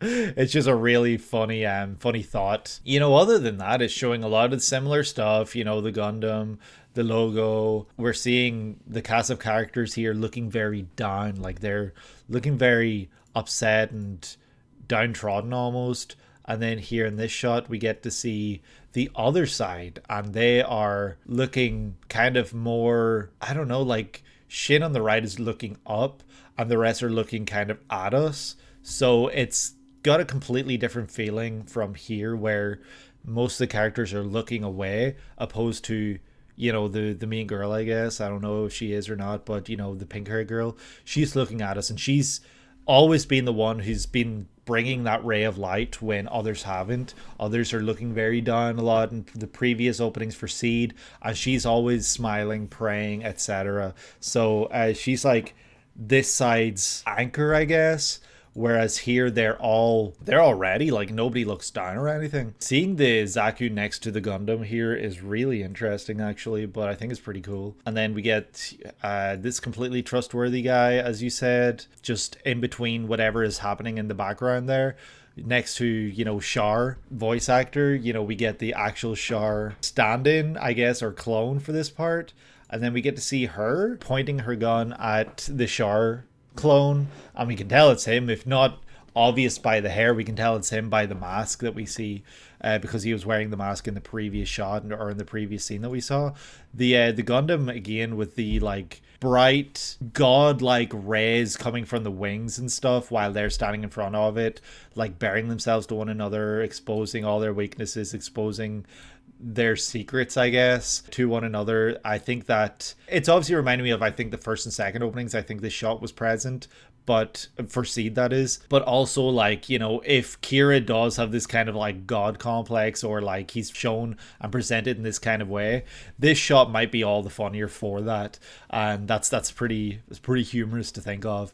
You know, more shots of people just pointing guns at one another. I don't know what that's about, because despite the fact that this is another pink-haired character in the middle, I think this is a different character, because they've got a different headpiece. Their hair doesn't look entirely the same.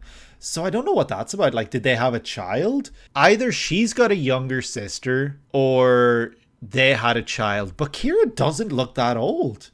Kira does not look like he's had time to have a 14-year-old child. She looks like she's kind of like getting comfy and cozy with who would be the rival. Oh, this is only 2 years later, for the record. Yeah, so this isn't her child. Is this a sister? Is this a relative? Because he looks like the character that is the rival, but at the same time, maybe he looks a little younger too. So I don't know if this is showing them when they were younger. I'm hurting my head thinking, because I'm gonna just end up throwing out too many theories of like, this is a shot of them when they were younger, this is a shot of their siblings, this is a shot of a sibling with him, this is, you know, I'm just gonna end up making my head hurt, so I'm just not gonna like focus too hard on it. But yeah, there's something intriguing here that I just noticed, and it was the headpiece that like made it stand out to me, because this is not the same headpiece that she was wearing in every other shot, and it's not even the same hair. I don't think, like, she's got much longer, flowier hair than we see here. And then the classic Gundam Seed showing all the kits and all the characters next to each other, but then this shot right after, where it's showing the glowing green eyes and then this really heavily shaded Gundam. That's sick. That's so badass. This looks so cool. I don't know, it's just a really insane shot to see this shrouded in darkness Gundam, because it really brings this layer of levels of gray, like, you know, black and white and gray in the middle, like not every side is good, not every side is bad. Like, it's just really interesting, because we associate the Gundam with good, and then seeing them square off against literal, like, what's that planet Transformer from Transformers? Because holy shit, this is literally the size of that thing. This is a whole ass planet. They're not fighting that thing, surely. Like, where did they find the resources to build this thing? Unicron, like, yeah, look at that thing. Holy shit. I think this has to be more metaphoric than anything, because there's no way. I mean, their reactions on the screen definitely represent what they would be feeling when they see this big ass thing. But holy shit, this is an insane visual right here. Like, seeing the Gundam, which I was saying in one of the previous openings, I love it when the openings show us the scale of the size of the characters compared to the Gundam. So then we're seeing the Gundam, which are huge and so much bigger than these characters are, being dwarfed by this thing. Like, that's insane. There's no way. There is a huge ass Gundam they fight in G. You think it was in one of the openings? Damn. Oh, that was in one of them. Yeah, because it was crawling like this. Yeah, I remember that, because the characters all look cool facing off against it. Like, they were not deterred. They were not scared. They were just like, this is just another Gundam. We fought plenty of these in the past. Like, they were just facing off against it, and they looked badass. Whereas here, Here they're scared shitless. And this is a proper reaction. This is the real robot reaction to seeing something this huge. You know, opposed to the rule of cool reaction. So like, I don't know. This would scare the shit out of me if I was one of these pilots. Like, these are kids going against this thing. But now it's got me questioning which side this Gundam is on, because this is huge. Obviously, it looks like Shin is going against it, so that would make me think, oh, so is this the side of the Naturals? But why do the Naturals need something this big if things kind of have blown over? Obviously, the Gundam are used in a way to represent the folly of war and like to present this anti-war message. And I think that the Gundam they're obviously always used as the ultimate weapon, you know, kind of like a nuclear device. Like, they are the ultimate weapon that are unleashed in absolute worst case scenarios, right? So is this huge ass Gundam built as the ultimate deterrent? An ultimate like, hey, you guys back off. We have this huge ass weapon and we're not afraid to use it. So if the Naturals built this, obviously like one of the key elements for Gundam is that, and I was told this in the comments, you know, Pinecino did tell me before, but you know, I kind of always leaned into the side of, oh well, the good guys are the good guys, you know, like I like the good guys and the bad guys do bad things. But the comments were very heavily telling me, hey, the good guys aren't always good.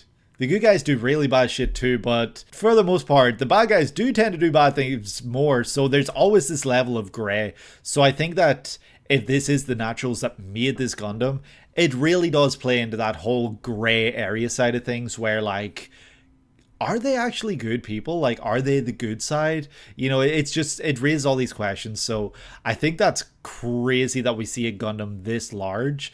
And yeah, I just want to see more. That's bonkers insane. Seeing the characters a little grown up, you know, 2 years later is kind of cool too. I don't know what more to say. Like, just a really cool opening, seeing all the characters, seeing all the Gundam. The opening crawl of 0079 uses careful footage in saying that the Federation and Zeon fighting caused the death of half the population, not just a one side of one. That is true. Yeah, that's very true. I don't know why. I guess it was seeing, you know, like little cute little characters like Amuro, and I'm forgetting the other characters, but the main characters in every Gundam series, they're kids, and like it's just hard as a viewer, especially of these openings, without actually seeing the footage of the series themselves. But just seeing the openings, it's hard to actually picture that fact, and the fact that the kids are responsible for a lot of this bad shit. Like, they have killed a lot of people because they're always smiling, they're always happy, like they're jumping, they're doing thumbs up, and you know, it's just like the way that it's presented to us, it's obviously favoring one side. So I, as a viewer, I'm obviously going to favor that side, and it's just hard to get into that mindset of like, damn, this little kid is an actual war criminal. Like, you know, it's just hard to, you know, do that. Victory and Zeta go all in on that. Yeah, absolutely. I think I might be ready to move on to the next opening, which might be another Seed Destiny opening. We shall see. Opening number 3 for Seed Destiny.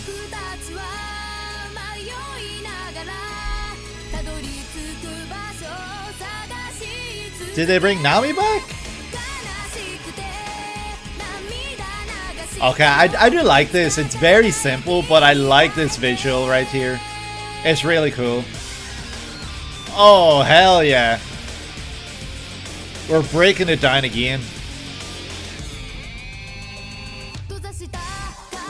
Ooh, that's dirty. My heart is left further behind. She's always smiling at him. It's so cute. It's like adorable. The same shot again. Okay, these look different. She's falling for him. I don't want to read the characters' names because it gives away, it'll maybe give too much away. This character does not look to be trusted. The way they were switching the images to the guitar just then was sick. Is it the same shot again? Oh, that guitar is so dirty in the background. I love it. Same shot that we ended on, but this time we're switching. Ooh, look at that shot. Holy shit. That shot right at the end. That is for sure a key art right there. That is insane. That looks so cool. Like, yeah, granted, it's a frame. Like, it's paused on the frame. There's no action in this. The sparks aren't flying. It's just a single image, but it's so cool, badass, and detailed, and I love it. This is the third opening of Mobile Suit Gundam Seed Destiny. The song is Our Whereabouts by Hitomi Takahashi. Oh, so this isn't Nami again. Okay, that's embarrassing for me. The opening for this one, like the very beginning, I really did like this kind of shot because it shows kind of the struggles that everyone's going through. All the characters, it looks like they're going through some shit, and you know, they're all just kind of looking out, but some characters kind of do this half smile where it looks like they're trying to smile through, like, despite everything, like despite the pain, despite what they're experiencing, they're attempting to smile anyway, but some of them aren't. Whereas, you know, we see the two characters, the rival from Seed and Shin here, kind of like backs to each other, looking out to space. The rival looking out towards space, and then the Shin here, it looks like he's looking out towards these characters, which is really interesting because then the only character that looks towards Shin is the one that he's chasing down the entire openings and, you know, kind of like reaching for and everything like that. So yeah, it's pretty cool. Kira, don't know why you're looking at me right in the face. It's kind of creepy. Can you like look away? And then, you know, same with the logo again. This shot here, I feel like this is different because this is Shin, right? Because of the brown eyes or red eyes. I don't remember which. And I don't know who this is on the right. But right after it, we see this girl. I don't know why she's half naked. Yeah, I don't know why she's in kind of like underwear here. That's kind of weird to me. Don't know what that's kind of representing or what that's supposed to be showing. But, you know, showing the squad all looking. You know, I love the way she looks at him. It's so cute and adorable. And it just really shows how, like, almost how much in love she is with him. It's so cute. Where we see a lot of the same shots yet again. I did really like, you know, the song. Like, I really like the kind of like, you know, like it really does have a cool song and a cool sound to it, and it really drives the beat forward and it drives the visuals forward. It does a great job in that sense. But it's a shame that a lot of these visuals, and this one in particular, show pretty much everything we've seen before, apart from like the beginning and very end, which is such a shame. But, you know, it is what it is, and, you know, I'm not going to fault it for that. But yeah, it's just a shame that this opening didn't have much more originality to it. But at the same time, I love the song a lot. Actually, it's definitely one of my favorite songs that we've checked out today so far. I don't really have much to say because, like I said, it's just really repeating the visuals that we saw before. So this one has the least to say about it, which is such a shame because I really did like this opening track. I do think now we might already be ready to check out opening number 8, which I'm not sure if it's going to be another Seed Destiny opening or not, but I'm interested to find out. Wonder what we're going to get in this opening. Okay. This looks very different. This does not look Gundam Seed Destiny. Okay, so this is not as HD as the others, but that's cool.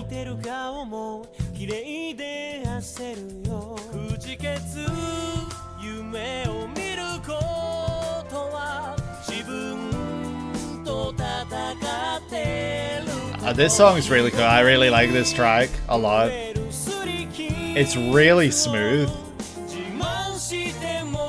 Singer voice, like butter.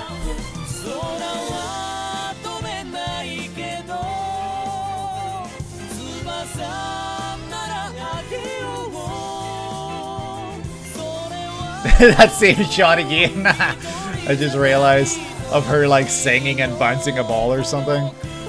been in every opening. What are you up to? Oh, the look of that Gundam.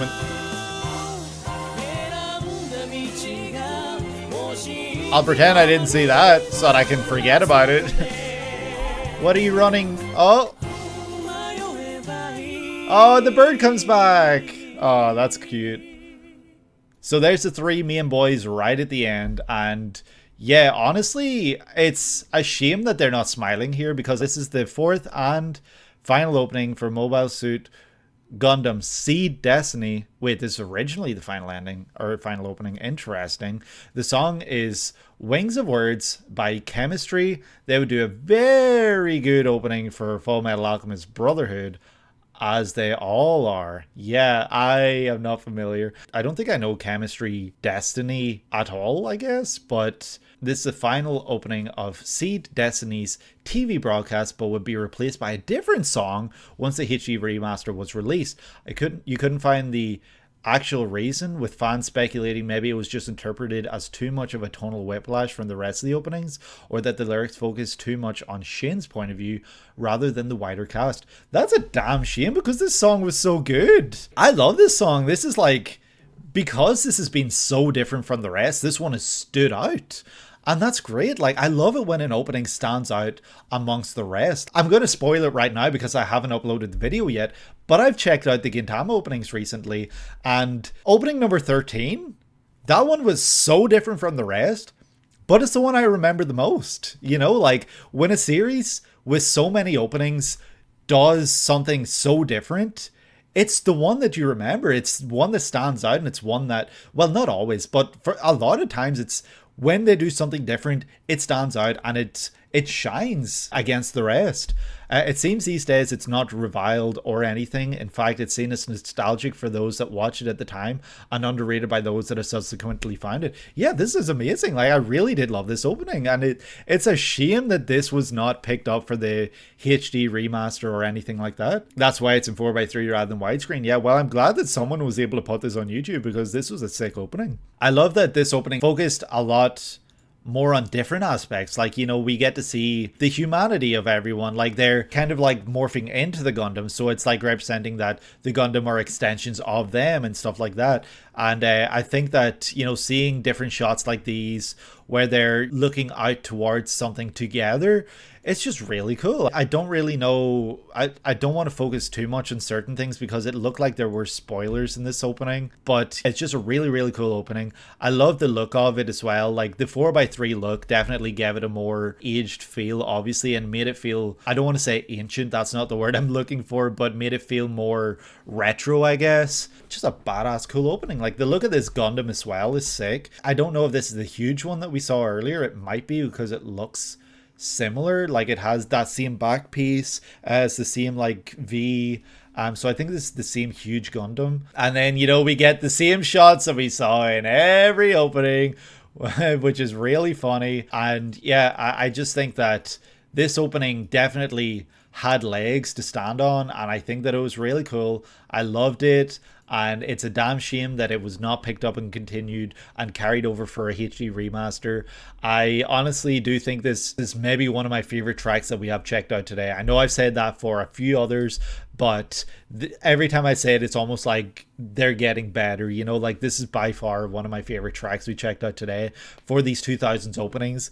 And I think that the way that it ended as well, showing Shin running with all these characters looking out, you know, the same that we saw in the previous opening, but this time it's not Shin and the other guy.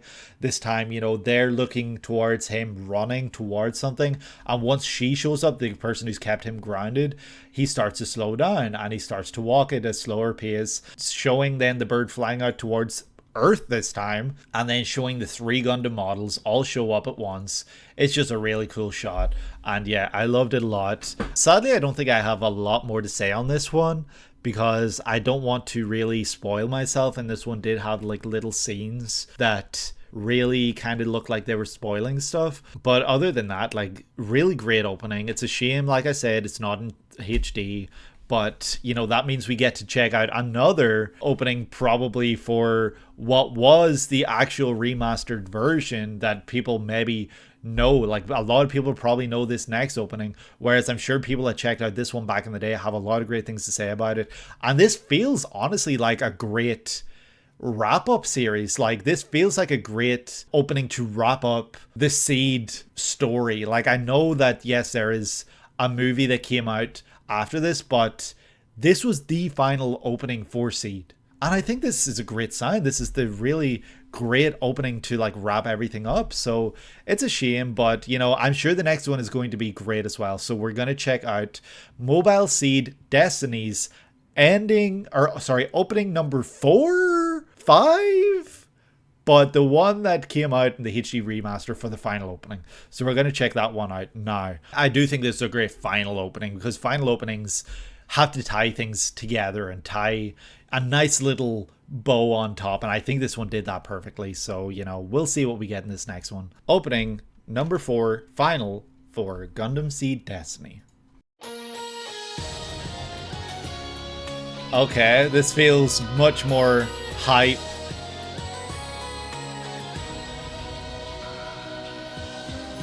Okay. Not really?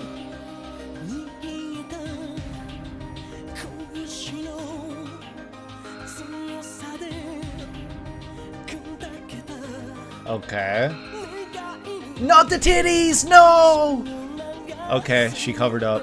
Well, that's a different character actually, but yeah, really weird seeing these kids like nude with each other like so often. Really, really interesting decision. These repeating. It's so funny. That like galaxy style like coloring in the background is so pretty. The saturation of this looks really like high. I don't know if that makes sense. Is that a gold Gundam? I'm just noticing, is that a Gundam made out of gold? Okay, well at least this one definitely still feels like it's wrapping things up. Like it feels like a final opening.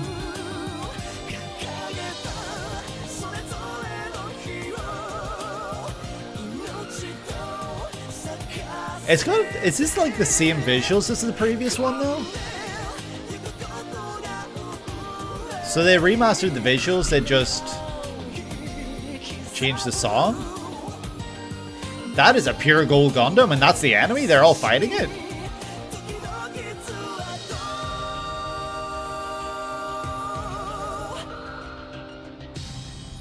Yo. That was a longer opening. That's crazy. Yet again, we don't see him smile. I feel like this one is a little saturated different because the colors have a duller tone to them. I don't know if that makes sense. This is the 4th and now final opening of Mobile Suit Gundam Seed Destiny. The song is Vestige by the one and only TM Revolution, of course. It was originally an insert song that played during 2 episodes of the original TV broadcast, but was upgraded to the final opening with the release of the HD remaster. Okay, that's cool. I'm glad that, yeah, it's like TM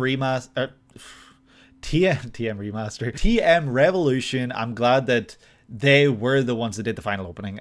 You know, it's kind of like, you know, you take a popular series where a popular artist have done the first opening, the second opening, and maybe a couple other openings here and there. Like, picture One Piece, you know, everyone's going to want the guy, I can't remember the name, so forgive me, the guy who did the opening for We Are to do the final opening. It's going to be the most full circle moment for One Piece fans. Like, we're going to want to hear that. It's going to be like a nice full circle moment. It's going to be a real feel good moment to know that that's the way it's been done. So it's just like, you know, the fact that Gundam Seed started with TM Revolution, Gundam Seed Destiny started with TM Revolution. It's nice that Gundam Seed Destiny, which is the final, you know, Gundam Seed series work, you know, obviously the movie, you know, so I don't know if they really treated like an opening ending kind of thing, but I'm glad that for the anime series with episodes, TM Revolution got that little like check, you know, they got that little mark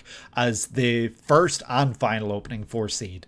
Like that's cool, that's badass in itself, and that's amazing.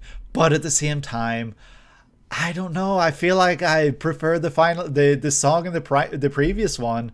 I don't know if that's a controversial take or anything, but I really did like that previous song that we checked out in the one before this. Obviously, seeing the HD visuals make this one a lot easier to watch, better visually, you could say, but that's not a fault on the one that came before it. That's just because they updated the visuals, they upgraded them to HD. So yeah, I do think that the previous one was more fitting for a final opening as well. This one was very fitting as well, in the sense that it felt like it had a somber tone, because like they're not smiling at the end of this one, so I don't think there's as much of a happy ending in this one as there was at the end of Seed. I think that this one maybe has grim, like, or not grim, but like the moments for all three of these main characters right here that aren't exactly happy. Like, they've all gone through things, and probably at the hands of one another. So by the time that they reach the end, they're not smiling. They've all been through shit, and they've all experienced hardships. You know, kind of, again, that anti-war message. You think you see a lot prefer the original opening too these days. Oh, that's cool. Everyone's got their own opinions, and I think it's very valid if you prefer this one, because not only is that valid in the sense that it's TM Revolution who are doing it, but also it's a great track. It's a really good one, and it does also have those tones that match the visuals perfectly, that really represent this feeling of hardship that they've all been through, and that this is the end. Like, it really does capture that feeling perfectly. But like I said, I don't want to keep like harping on it, but I personally did prefer the previous one. Shots like these kind of like remind me that these are kids, which is weird. I mean, like, maybe after the 2-year time skip, they're like adults. I don't know. I can't remember what age they were and what age that would mean they are now. But it's just like weird that it's really spent a lot of time in these openings showing naked kids. Like, oh, they're 19 or so then. Okay, not as weird for them, but Shin's a kid, and he's been shown like naked in all of these. Kira in the previous openings for Seed was naked in a lot of them. So like, it's just really interesting that they've shown it in every opening. Like, I get once or twice in openings, but in every single one, it's just like, it's a bit of a head scratcher, I'm not gonna lie. Yet again, showing the same visuals. Let me see that gold suit. Let me see it. I gotta see that gold Gundam suit, because that shit, what the hell is that? That's crazy. And this is the Char guy. This is the Char stand-in. So is he like the ultimate baddie? Like, artistic license, your Lie in April moment? Yeah, I'm not saying like, oh, the creators are weird for including kids naked. I'm not saying that. I get what it represents and I understand, but I wasn't expecting to see that imagery in every single opening. The Golden Gundam has shown up in another series. It showed up in Zeta and was piloted, but not that dastardly Quattro. I cannot believe this. Why would he do this? That dastardly fellow. Of course he would, though. Of course he would be piloting a gold mecha. That, from what I understand of Char or Quattro Vagina, it feels very in character. It feels very him.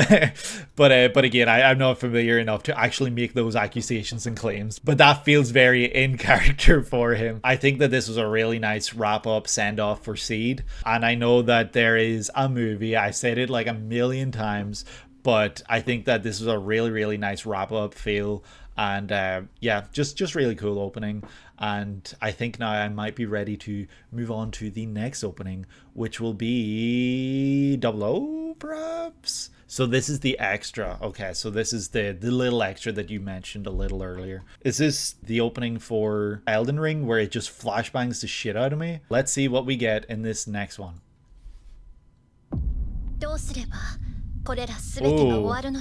Oh shit, this is Seed again. Is this a trailer for Can't Be Ended By Us? Is that CG?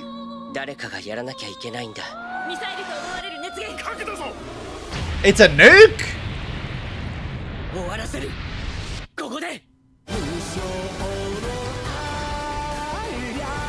Oh shit, yes. My children to a new future. Oh, that was so fluid, that animation. People don't.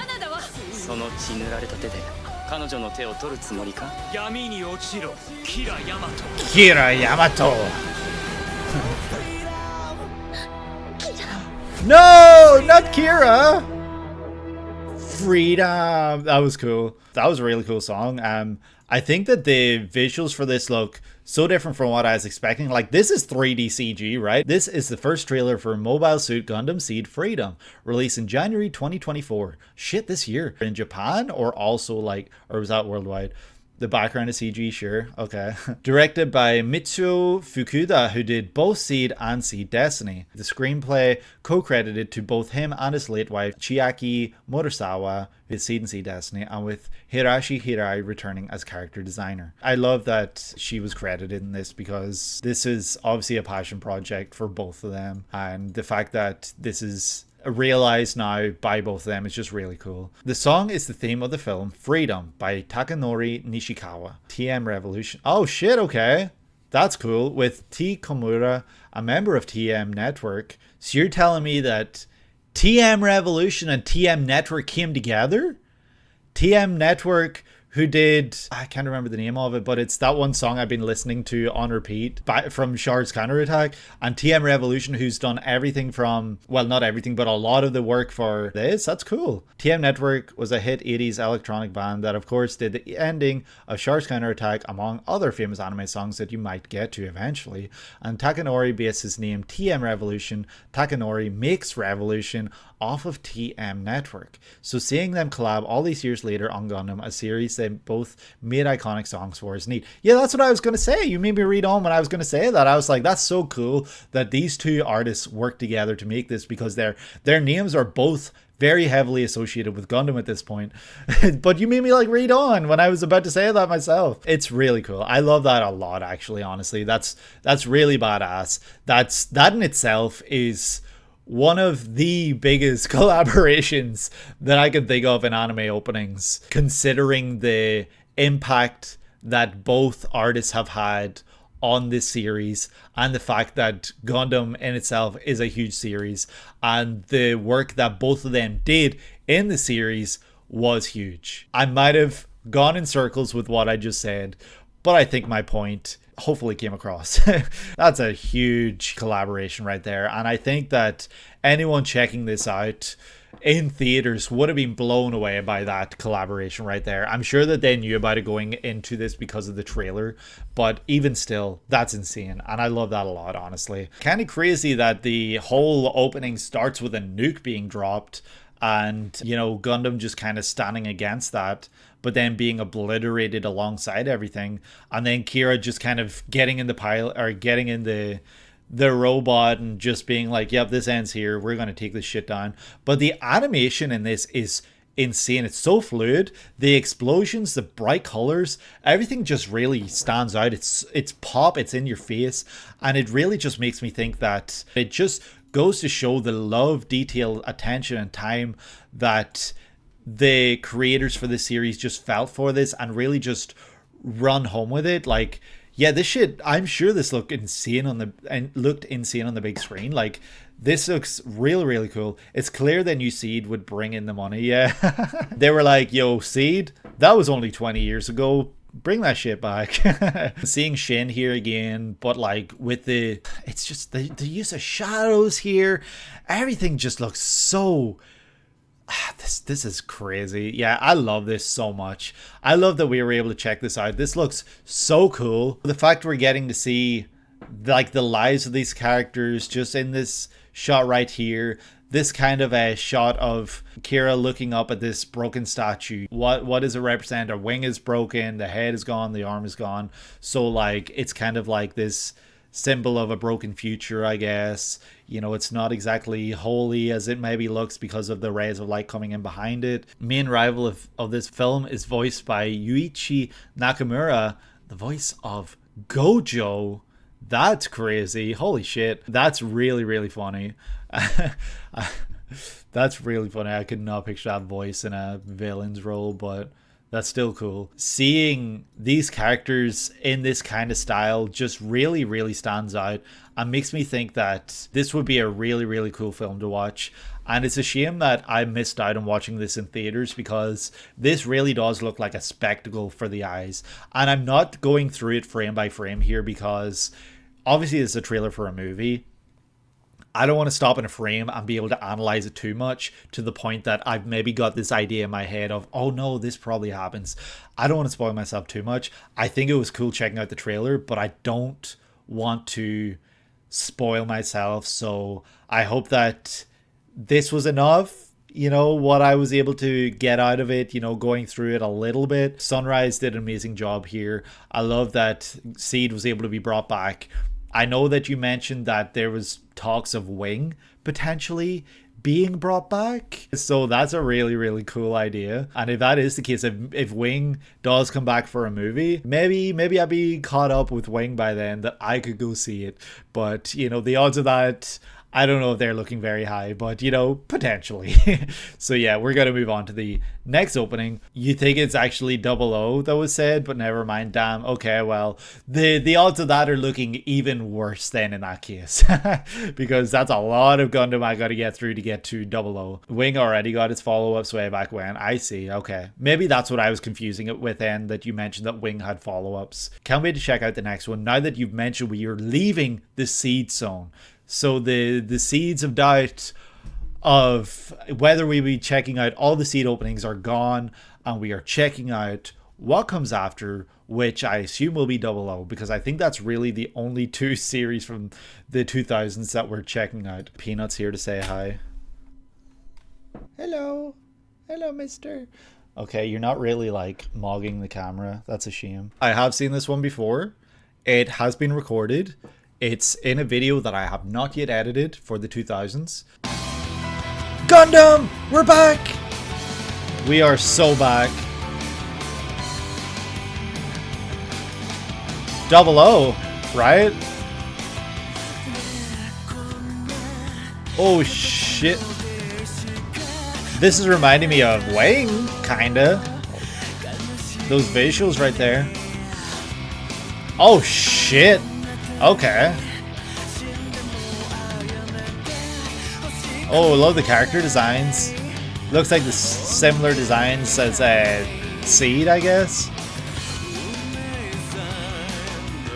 Yeah, I imagine it's the same character designer. Love this song as well. It's so different.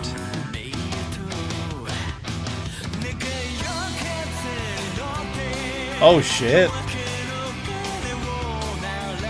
Oh, there's the big V in the forehead. Badass. Taking it back to victory. Oh.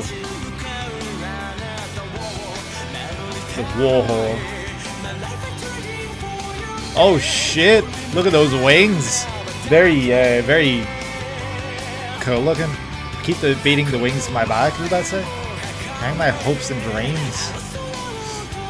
Yeah, this one looks like it takes a darker tone again, which I'm so here for.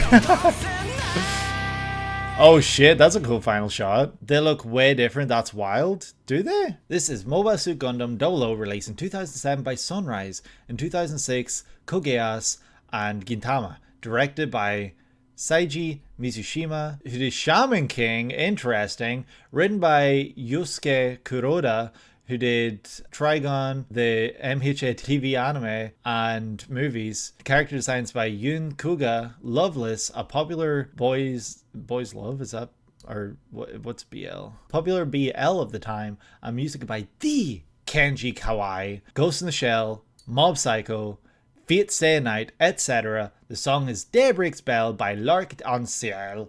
A few big ones, but I haven't got to them yet in these playlists. Loveless, of course, Genesis, his favorite stage play. This is very, very different from the rest of the anime openings that we checked out for Gundam today. Obviously, being a new series, a new project, it's going to take a different tone, but this one took a very, very somber tone, I guess. Like, it plays a real somber kind of sound throughout the entire opening. It definitely sounds very, like, almost defeated, I guess, sound. Like, there's no sound of triumph, there's no sound of hype, there's no sound of getting you up there and getting you ready. Like, it just sounds almost like defeated and like we're just going to stay down here the entire opening, which I think is a really cool take for Gundam, because, you know, you're going to get different genres, different styles, different feelings, different everything from different iterations of Gundam. So it's cool that this one really just like showcase an entirely unique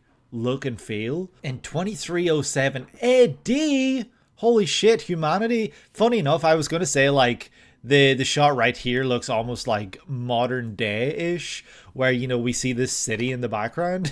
So that's really funny. I should have said it. Humanity's complete depletion of the world's fossil fuels is what it took to finally look into solar power as a primary energy source. 3 superpowers hoard these resources, leaving minor states to fall into extreme poverty and war to take what they can. Setsuna F. Sei comes from the background this background and is a member of the paramilitary group Celestial Being, fighting as one of the 4 piloting their advanced Gundam units to stop the endless state of war. So yeah, this seems to be another series, yet again, that doesn't tell an origin story for Gundam. They're just there, they're a weapon, and there's something that are used. So I think that's really cool that we get all these different iterations.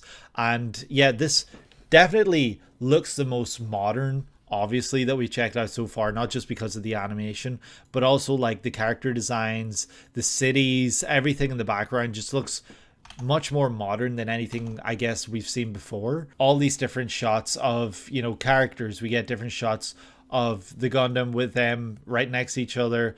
It's really telling that this is going to be a series that, you know, has all these different ideas thrown around, like the character building, the lore, and also, you know, the Gundam themselves. They're going to play a part. Like, I don't think what I just said makes sense, but it makes sense in my head. The designs are really, really cool. I love the song as well. It definitely, like, it sounds so different. I love the shots like this showing like a single lone flower in a battlefield, like an area that's been destroyed by war. We see our character, our main character perhaps, right in front of the flower. And, you know, he's looking very sad, depressed. He's like holding the gun, looking down, very upset, and just kind of clinging. Like I was saying, the shot here where, you know, he's sitting... like the focus is on the flower, the single flower blooming in this battlefield, and then it goes out of focus and we see this character sitting in the background gripping a gun, kind of like he's, you know, he just looks really upset and frustrated and like a product of the war. And it's, you know, like he's probably like symbolic of this flower, you know, like this single flower, like amidst all the war and amidst everything, he's like this little ray of light, the light that's coming shining in, and he's like this little flower that's struggling to bloom, I guess. Like he just needs a little bit of nourishment to push him on. I feel like that's maybe what this is telling us. 00 aired right after most of Code Geass's first season, and then alternated with it where Code Geass's second season began after 00's first season finale. Then a second season of 00 began upon Code Geass's conclusion. Between them, I'd certainly say 00 is the far more restrained of the two. If there was a most UC-like non-UC series, 00 is perceived as it, and therefore is generally recommended as a good, more modern means of introducing new fans. Yeah, funny enough, I was going to say, this definitely felt like an older school Gundam opening. Like, I did mention while I was reacting to the opening itself that it looked very dark, miserable, and very depressing, and it definitely looked like it was tackling darker themes, which is something that I became aware of that Gundam tackles very much so during the UC. And so I think it's really cool that they go back to that after Seed, which seemingly didn't have as much of that from what I was able to glean from the openings themselves. Also continuing Gundam's fascination with Ireland. One of the 4 pilots is Irish himself, the one with the green shirt, and Gundam, of course. That's really funny.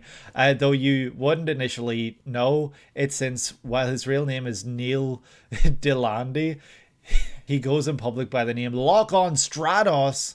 Holy shit. Setsuna, real name Soran Ibrahim, himself is from what would be Kurdistan, northern Iraq, eastern Turkey. Yeah, That's fun. I love when Ireland it shows up in Gundam. It's really funny. Also, can we talk about this shot for a second? Holy shit. Like seeing our guy, who is this Setsuna? Is this Setsuna right here? Like just chilling on the chest of a Gundam, and then it pans out and we see that it's kind of like destroyed. Like it's in the middle of this huge chasm. The shield looks all scratched up. The Gundam itself looks like it's been battered a little. So it just makes it look like the Gundam itself is part of like the landscape, almost like it's just embedded in there. I know it probably isn't, but that's just how it kind of appears. And also seeing how it just like looks so different from anything else, like it really stands out. It's very interesting to see that different like look, where you know we see on the left side the absolute carnage and destruction, and then on the right side we see a Gundam. And I don't know if that's telling us that the Gundam helped cause that carnage and destruction, or if the Gundam was holding it back from the other side. I don't know which way to interpret that, but I feel like it's more so protecting from the other, like protecting the other side, because one, there's a shield there, and two, you know, there is a chasm, so like the destruction happens within that chasm. Obviously the city on the left is also destroyed and leveled, but I can't imagine the Gundam itself is responsible for that. They're both chilling after a fight. Yeah, it's really funny. I feel like Fighter G is probably the only Gundam entry to this point that has had the Rule of Cool robot mechs, opposed to like the rail mecha that Gundam not normally employs. But it is just cool seeing like the real robot mecha styles play out throughout these different openings here that we're checking out today. Like it's nice to see that Gundam is even still today like able to introduce new ideas and concepts but keep the same basic themes, like this similar things, I guess. I don't know what this burning city is about, because she's looking out towards a normal city and then it's burning, so it's obviously very foreboding and ominous. Also, like I know Gundam always have the little like antenna, but like I feel like it hasn't been since Victory that they've connected in the middle. I feel like it's always just like branching out. No, it's not common that they actually connect in the middle. So it's a nice little callback to Victory in that sense, where it's like, here you go, it's kind of like new designs but also a little bit of old thrown in there too. This is a very post-Iraq war series. They weren't shying away from the illusions. Well, I love that. I love that they actually tackle real life issues and don't hide away from things, because you know it's something that like these wars affect real people, like and the fact then that we get to see those same wars play out, but obviously like it's not the same. You know, you got mecha in this here, like, you know, you don't have actual Gundam in real life wars. But it's really nice to know that the animation studios actually don't hide away from tackling real life wars, real life issues, and I'm sure that that will continue for years to come. And you know, that's really cool, because like for, I guess, historians looking back at this era, you know, this could be an important piece of media that kind of depicts some of those kind of ideas, those kind of things. You know, like you've got all this different media. I know there's different media that is not directly related to certain wars, but they take aspects, and so they're seen as important things. You know what I'm trying to say? Like having a Middle Eastern protag is a bit radical in the 2000s. Yeah, radical, but cool. Like Hurt Locker. Would you kill me if I had said I'd never seen Hurt Locker? But yeah, I guess Hurt Locker as well is also like an important piece of media. Very important in the sense that it actually encapsulates that. There's just so many iconic shots in this opening. Like, holy shit, look at this Gundam just standing against this like sun. Like, I don't know, bro. Like this opening might have some of the coolest visuals for sure, like some of the best symbolism as well. I don't know what this represents, but it's reminding me of End of Eva, the egg. I think that these wings as well obviously are probably not literal and are metaphoric, are some of the coolest looking wings that we've seen in Gundam. Like there was the butterfly wings as well that I was a really huge fan of. I think that was in Turn A Gundam. But these ones with the kind of like celestial galaxy kind of look to them, they just look so like insane. Like I love it so much, and I think that it kind of It probably has symbolism, but I'm not able to pick it out, sadly. So I don't know really what it's representing. I don't know why it's called double O either. Like, does that have meaning? I guess it's because it's going back to like double O something. Is that why it's called? Well, actually, no, this is 2307. So I don't even know why it's called double O. It's not like it's 0079, 0083, double O anything like that. It's literally its entirely own thing, 2307. So yeah, that's curious to me and interesting. This was a really, really fun opening because we're in the double O's. You're right, holy shit! It's like double O, it's like Gundam starting in 0079. Oh my god, you're so right. How did I miss that? Fun opening. Like visually anyway. The song itself was rather gloomy and depressing, but I loved it. It was so perfectly fitting. Visuals matching with the song perfectly, like most great Gundam openings do. And yeah, it's just another great like take on the box for Sunrise and taking the box for Gundam in general. I think this one looks like a really interesting take on Gundam. I love that there's an Irish pilot. I love that there's an Irish Gundam, and I honestly I would love to check out the series one day. I really like that logo. It's so simple compared to the big ass seed. I love that the designs look much more UC. That makes sense. So good. That one is really, really good, actually. I love this song. This is one of my favorite songs for sure for Gundam. I think I'm just gonna swiftly move on to the next one. All right, here we go. This started immediately. Oh, big dirty guitar. Love it. I love the logo for Double O so much. It's so simple. So different from what came before.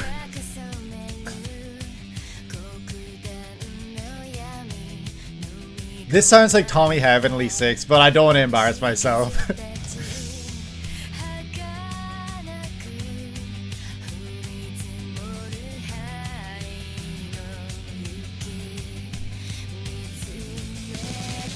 Interesting designs.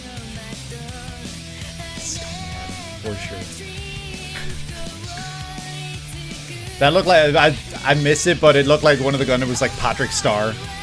That one. Big starfish Gundam.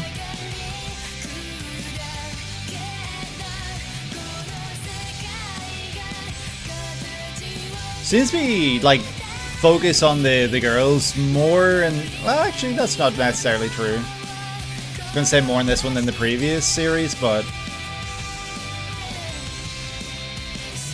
I destroyed it without realizing it. Ooh, that's grim. What is that coming off of the moon? Or is that the Gundam flying away? Or this is the second opening of Mobile Suit Gundam 00 by the Brilliant Green. Their only other anime song is apparently the 9th of 13 total.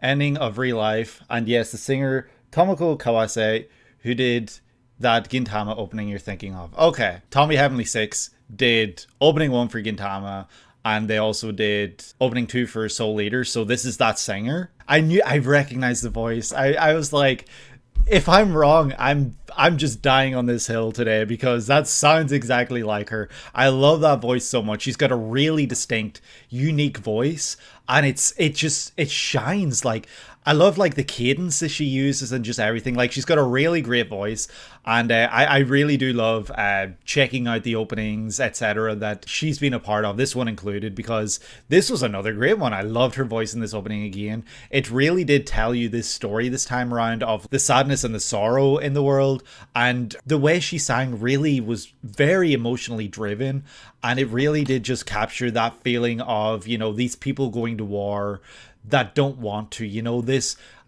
again, I'll say it, I've said it like 3 times this video already, this anti-war message. You know, not everyone wants to go to war, but sadly, it's not like they always have this chance, or this choice, rather. It's just really, really interesting that we get to hear that kind of sound for this opening with the visuals attached to it. It really was perfect for that kind of match, and I think that the job that was done here was amazing. I really do I really do think this is a great opening as a whole package. Starting off with that big dirty guitar, like, is just sick. Seeing him, I can't remember his name, forgive me, but standing yet again on this like war-torn battlefield, like this, like the rubble of a city, and then seeing all these other characters who look a bit better off than he is, for sure. I don't know what happens here. Oh, she pulled him and he tripped and fell. Okay, that's funny. Yeah, these two look like a riot. Right here, I'd say she looked almost like Mao Mao from Apothecary Diaries, until it zooms out and you see the hair, and she looks a lot different actually, but you know, it's pretty funny. Seeing the big Patrick Star Gundam was really surprising. That is just a bright pink, bubblegum pink. I don't know what kind of pink you would call that for that Gundam, but it stands out so much because I feel like we haven't really seen anything like that. Like, yes, we've seen Gundam with like one color before, but not really like this, where it's just like shiny, like I don't know, like it just looks like a starfish. That's it. That's him, right? That's the Irish one. Obviously the best character in the series, right? Like, forget about Setsuna. Like, this is the best character. If this is the Irish one. Lock on Stratos. It's such a dumb name. I love it so much. I'm not like ripping on the name. I'm not saying it's a stupid name. It's just dumb. And it's funny. Lock on Stratos. I hope he's a fun character to be around, because like having an Irish character with a name like Lock on Stratos is just cool. That's just cool. And that's my MC right there. That's my MC. All these characters just obviously in this big war, it looks like, you know, it looks like a bunch of them are just fighting. You know, how many is that? All Gundam that are flying there? If I can find the shot. That's crazy. I've never seen this many Gundam before in one shot. If you've heard Gundam names before, you've got an all-timer down the line. Oh shit, is that like in the 2010s or something? Built on modern politics. Pinecino also did mention that this was based on, was it the Iraq War? It's kind of like a built from the politics that was happening in that time. I love that it really doesn't shy away from that. There's only 4 Gundams that have MCs pilot. The rest are all just standard mobile suits. Are these all mobile suits? Because that is crazy. I've never seen that many before on the screen at one time. It's always just been like 4 or 5 or like some at the most, you know. But seeing this many at once is crazy. Like, the mass production of Gundam is pretty bonkers, honestly. And it looks like this is kind of like, you know, obviously this is, you know, the premise of it is the whole war for energy. The series has full-on battles with hundreds of mobile suits. That's crazy. I can't even honestly imagine that at all, because we've gone from what I was saying earlier about, I think I was saying it during Seed, where it was a case of these mobile suits are the ultimate weapon. You know, they are the ultimate war deterrent. They are the ultimate weapon against war. But the fact that they're being used because of everything that's happening, you know, it's got an obvious anti-war message. But the fact that there's so many of them now in this series just has me wondering if that message of like these are the ultimate weapon still stands true. I'm sure it does, because we don't see anything stronger than a Gundam in this opening or in these openings. But it's just really interesting that there's so many of them here. The Gundam are those deterrents. Every series there's a lot of other mobile suits. Oh, okay. There's mobile suits and then there's mobile suit Gundams. Or there's Gundams. Are they like the same? Are mobile suit and suits and Gundams like generally separate, whereas like mobile suits are just like mechs, and then the Gundam are like the actual big expensive high-tech ones? I've never actually picked up on that checking these openings out so far, and if that is the case, that's really interesting, because I feel like, you know, that makes some of the other openings make more sense, where it's just flashing on screen all these mechs and the characters, and you know, you have the kit box style like logo names and stuff. Mobile suit is just a term for mecha essentially, whereas Gundam is the advanced ones. Okay, I see. That makes more sense to me now, because I did, like, especially in Seed, I never voiced it, but I was like, damn, there's like, a shit ton of mecha in this one. This feels like it was kind of just, let's make as many mecha with different designs as we can, with different colors, so we can sell the shit out of these kits. Like, that's what it was starting to feel like. But now that makes sense, that they have these characters that also pilot mobile suits, but they're not necessarily the Gundam, the big expansive ones. I just thought they were all Gundam, honestly. I'm not gonna lie. Apart from the Zaku, obviously. The fact that I could even point it out, I can be like, oh shit, that's like a Zaku design. You know, it's obviously iconic enough that it stands out and it stands apart from the rest. I know we're not talking about it right now, but something like Stardust Memory, where they steal the Gundam, I really like that idea, because it's the tech that we are used to being used against us. So then seeing a series like this where it looks like there's maybe all these other like forces using the mobile suits, and obviously there's different people that are trying to get these resources. So there's obviously different people with their own, and different countries, alliances, whatever they are called, federations, whatever, with their own type of suits, or Gundam, or Gundam-esque, Gundam Light, Gundam-like, whatever you want to call them. The fact that they've probably got their own is really, really actually exciting, because that means you probably get to see different tech from different sides and different designs, and it's probably a really, really cool series for the actual designs of the mech, because I'm sure they all look different, and I'm sure they all have their own unique functions and cool technology that the others don't. I rattled on for way too long about that. I'm never gonna get over this bright pink Gundam. Like, is that one of our main characters?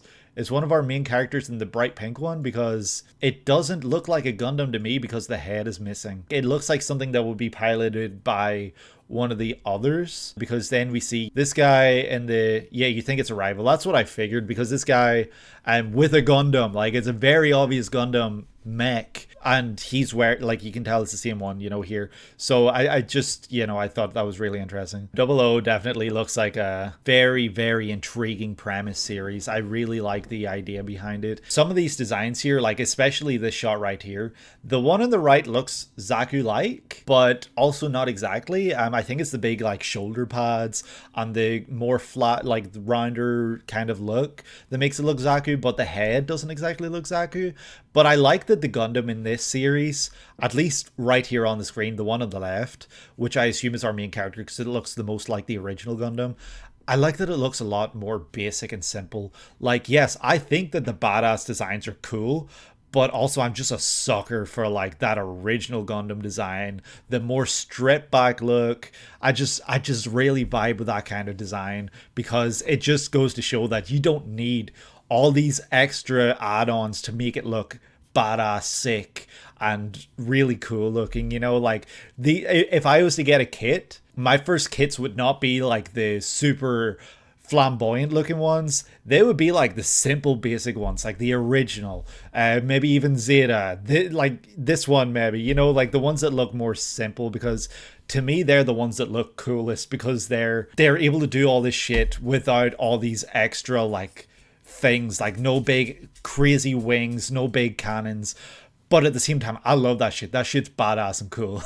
You know, when they do have all that stuff. We're going to have fun with later entries. 2010s, where it's just like, yo, stick like 13 wings in the back, 40 guns. Yeah, I don't actually know if that's the way it is, but I can only imagine. Things have been getting bigger and bigger, especially like Seed. Seed had some crazy big mechs, like, and the designs that they had, like some of them looked huge, and especially like then we saw that in Seed Destiny as well. But yeah, this one's just like really cool. I love the song. I cannot emphasize enough how much I love the song. I love the tone it took. Like, it just has this, like, it's got this sadness to it as well. I don't know what it is. I don't know why the song has this feeling of sadness, but it really just like hits that emotional core, I guess, of this series, this Gundam 00. And I think that that's badass. The fact that we're seeing all these cool flashy visuals, and the instruments and the singer's voice do also sound cool, like, and great, and you know, they reach these really cool high notes and everything like that. But it's just hitting those like emotional tones too, and really just hitting home that this sucks, like this war sucks, and like they don't want to be fighting. Like that's the feeling I'm getting from this opening. And you know, kudos to these guys for producing this, because this was a sick one for sure. I really did like this one. And like, you know, cool shots like this where, you know, you see the shot through the smoke, not to compare to something completely different, Levi Ackerman coming through the smoke to fight the Beast Titan. Like this kind of shot, you do see it quite often in anime, but that's probably the first time I saw this kind of shot, and it's what I think of first when I see this kind of shot. So yeah, it's just a cool shot in general, and I really do love when it happens in any series. I don't know what this is supposed to be. Like, it looks like Earth has this big ring around it. Like, obviously it has a big ring around it, like it's right there, but I don't know really what that means. If this is different, like I don't know, but it's really curious. And then the fact that the moon has all these streaks coming off it, I can't tell if that is like the Gundam flying off of it, or if missiles have been launched from the moon and they're about to hit Earth or something like that. Oh, you did say they switched to solar powered. That is true. Okay, so these are big solar panels in the sky. That's probably what that is. Yeah, I did honestly let that slip my mind, so that makes sense, because I was really stumped. I was like, is this like people are on those orbiting the Earth or something? Are these like, I don't know. Seeing the little galaxy ripples in the left and the right of the screen is really cool. Little details that they didn't really have to add, but you know, they just look really cool. So yeah, really appreciated this opening. And we are now ready to check out opening number 3 for Gundam 00. Okay, this sounds familiar.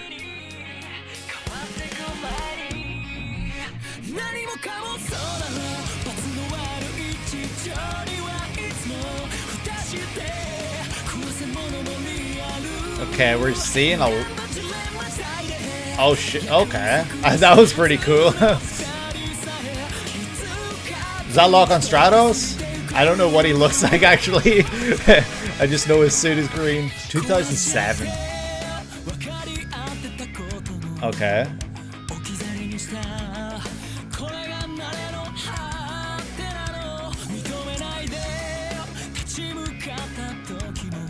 Okay, this one's definitely continuing those emotional moments.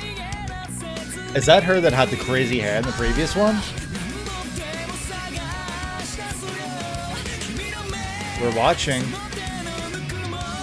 That hair is very reminiscent of like old school Gundam, just modernized. I can't read.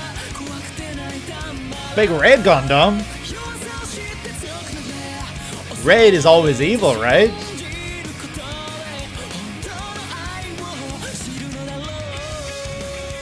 Oh hell yeah, look at that. The sparks are flying. Oh, we see the same things flying again this time.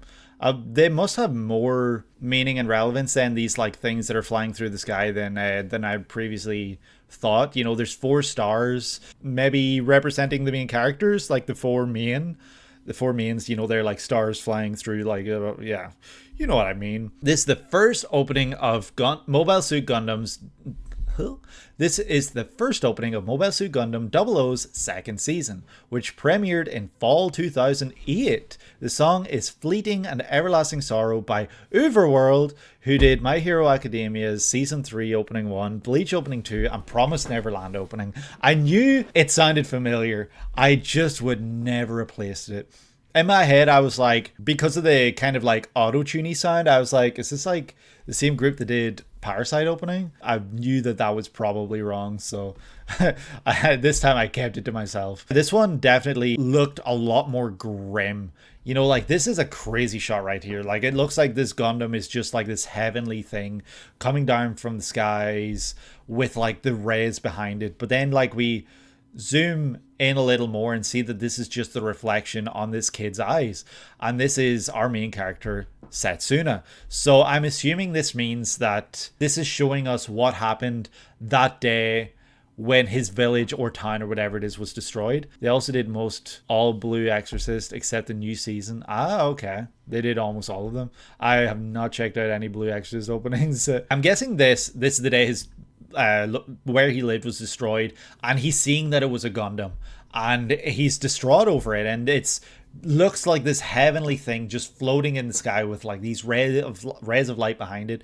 But it's done like something awful. It's ruined his life. It's ruined the lives of so many others. It's killed so many people. And yeah, then oh, it actually does have these crazy wings, perhaps. It's just leveled this whole city.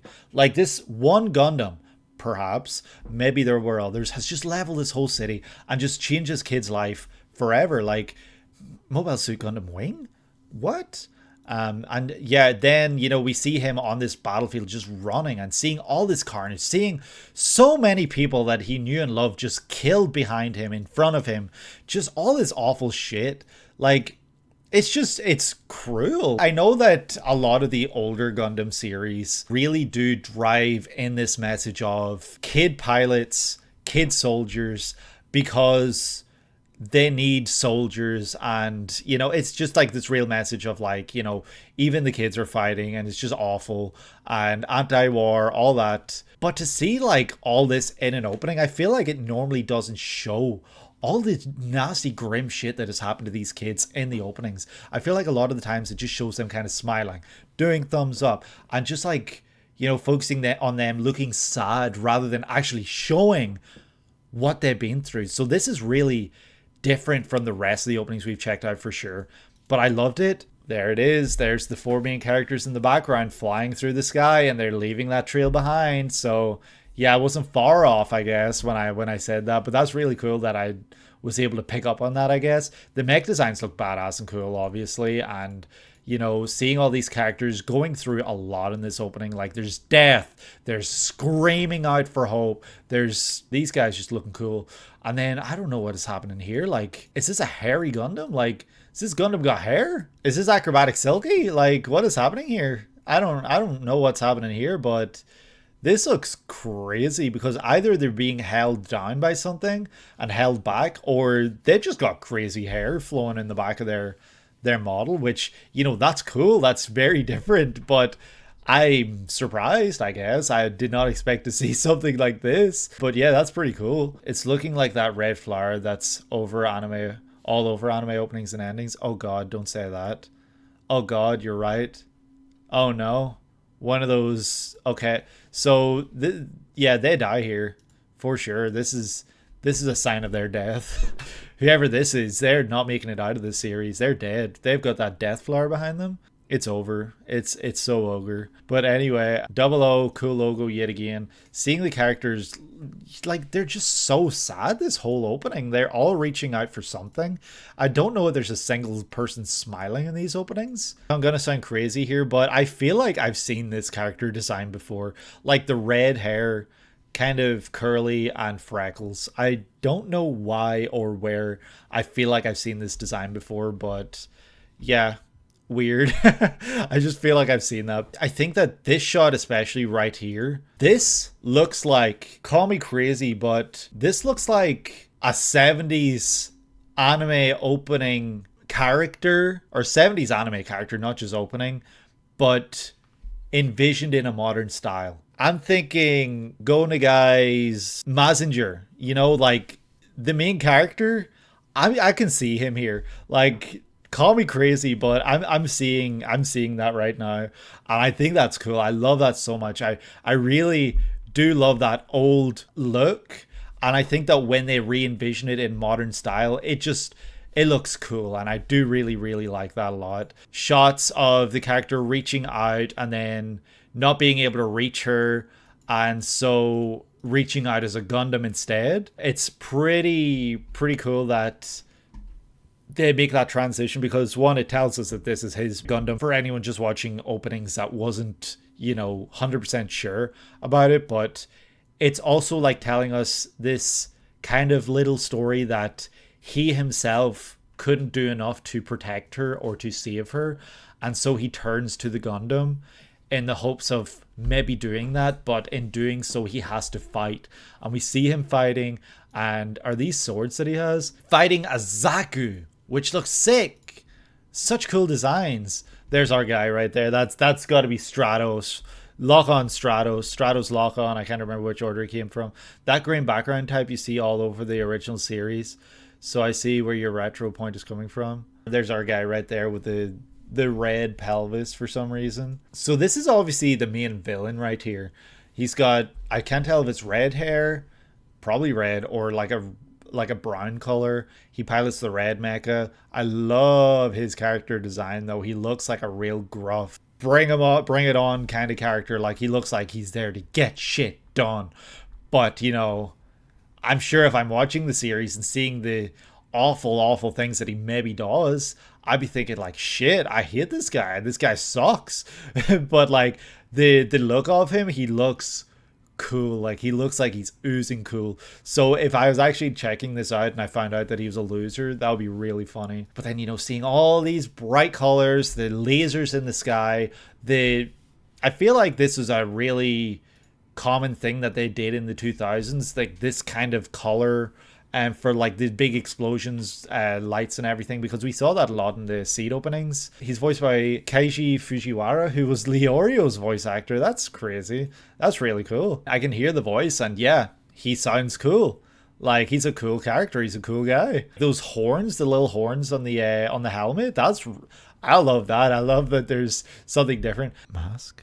Are you trying to tell me this is Char? Oh, sorry. Quattro Bagina stand-in? Surely not. Surely it couldn't be. Seeing those horns, that's cool. Like, you don't see that in the other ones. Like, the rest of them, like, yeah, there are characters, the Char and Char stand-ins, that have, like, a cool little mask sometimes over their faces, or they wear sunglasses. But this guy's just straight up got horns on his mask, and that's really cool. That's so different. That makes him immediately stand out from the rest. And yeah, like who doesn't love this kind of look right here? It's a really, really interesting opening. I think that the symbolism within was definitely very striking. I love that. I'm not trying to rip on Seed here for any Seed heads in the chat or in the comments, wherever you happen to be. I'm not ripping on your series, but man, it was so disappointing seeing the same visuals 4 openings in a row every time. Like, it was just kind of disappointing, I'm not gonna lie. But, you know, it still was fun. I still enjoyed them. But now seeing these 00 openings, yo, they're taking the visuals and they're running with it. Everyone is so different. Everyone is telling me so much. I love it. These are great openings. There hasn't been a single stinker for Gundam in general yet, obviously. But you know, for these 00 openings, they've all been great consistently. Seed heads or weapons are ready. The money Seed brought in allowed for these. Yeah, you're right, absolutely. Like, Seed definitely allowed for this to happen, but these have been great openings for sure. I'm not denying Seed's legacy. I'm not shitting on Seed's openings. I'm just saying at least 30 seconds of each Seed opening I had seen in the previous openings already. It's a broader English-speaking hardcore fandom that's way more down on it. That's a shame, because Seed does look very fun, but at the same time, it looks much different from the others. Like, the others have these wars going on. Like this one's got wars up the wazoo. The other openings, for the most part, have wars, unless your name is Fighter G. But Seed, I couldn't really tell the stakes that were at hand. Like, I know they were obviously fighting, but I guess it just never showcased enough in the openings that I felt that the stakes were crazy high. I don't know if that makes sense, but anyway, we're back to this opening. And yeah, actually, speaking of this opening, I don't really have much more to say. I have spoken a lot about it, but you know, seeing shots like these where we get to see the collision and this big ass force that goes around them, just badass cool and insane. Loved it. Love this opening. And I'm now ready to move on to the next one, which I think is going to be the last one. The angst just offends people like Evangelion did for a century past. So now we are going to check out opening number 14, which is also going to probably be for Double O. I'm not entirely sure, but seeing as this one is opening 1 for the second season, I assume that means there's an opening 2. If you guys enjoyed this video, please consider leaving a like, subscribe, comment, letting me know what you'd like to see from the future from me, whether it be more Gundam or whether it be something else entirely. I have mentioned it in another video, but just to let you guys know, I will be compiling a list of series. It's probably going to be a lot of series, honestly, and I will be making a poll, considering we have now passed 1,000 subscribers, which is absolutely insane. So thank you so much for that, you guys. But because you guys are responsible for us passing that mark, I'm going to give you guys the reins for what series we check out next on the channel, and I'm going to compile a huge list of anime series that we have checked out openings for on the channel in one way or another, and that way you guys can choose what we check out next, and it's entirely in your hands, and whatever wins is what we check out. That's not to say we won't check out any of the other series, but that's what we'll check out there and then. Like, we're just going to start. So I'm just letting you guys know, expect a poll hopefully soon. I can't promise when it'll be, but hopefully in the next week or two. Yeah, who knows? I know there are anime openings for Gundam that were not in this video that were from the 2000s, you know, naming just one series in particular being Gundam SD. That's not to say I will never check out Gundam SD. Just this is a long enough video as it is, 14 openings, and that gives me the opportunity, maybe down the line, I can maybe make a video of the series or openings for Gundam that we missed out on, which, you know, might include that. So just putting that out there, expect that maybe in the future. And yeah, we are just going to dive into this final opening. I'm really excited. I've had a lot of fun with these. Yet again, Gundam has just really never disappointed me with these openings at all. They've been knocking it out of the park. Every single song, every single visual work that I've seen has been incredible, and I just can't wait to check out what the final Gundam opening, probably for the 2000s, had in store. I don't know if there was anything that came after this, but I'm imagining this is the final 2000s Gundam opening in general. Let's just dive on. Let's move on and see what we get. Final opening, opening 14. Whew, let's see. Oh, this is so bright and colorful. This is so different. This looks so much more like modern than what came before it. That looked butterfly-like, that Gundam, actually. I wept into the night. Chilly clinginess. Aww. Setsuna, yep. Seeing more of his sad past.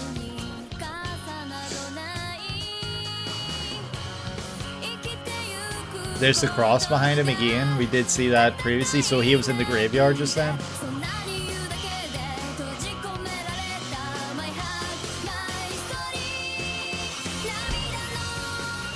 Oh, hell yeah. Oh, this is sick.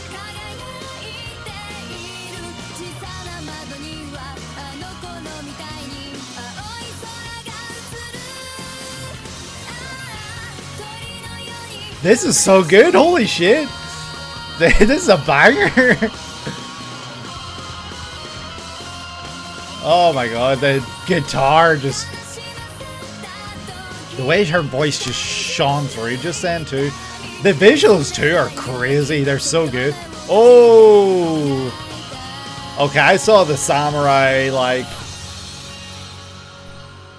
Aww. And the four are all walking away from one another. And that's them all splitting up. Ah. So it's kind of like a Fast and Furious 10 moment or whatever, whichever one that was, 7, I can't remember, where they all go their own ways. That's what this looks like anyway.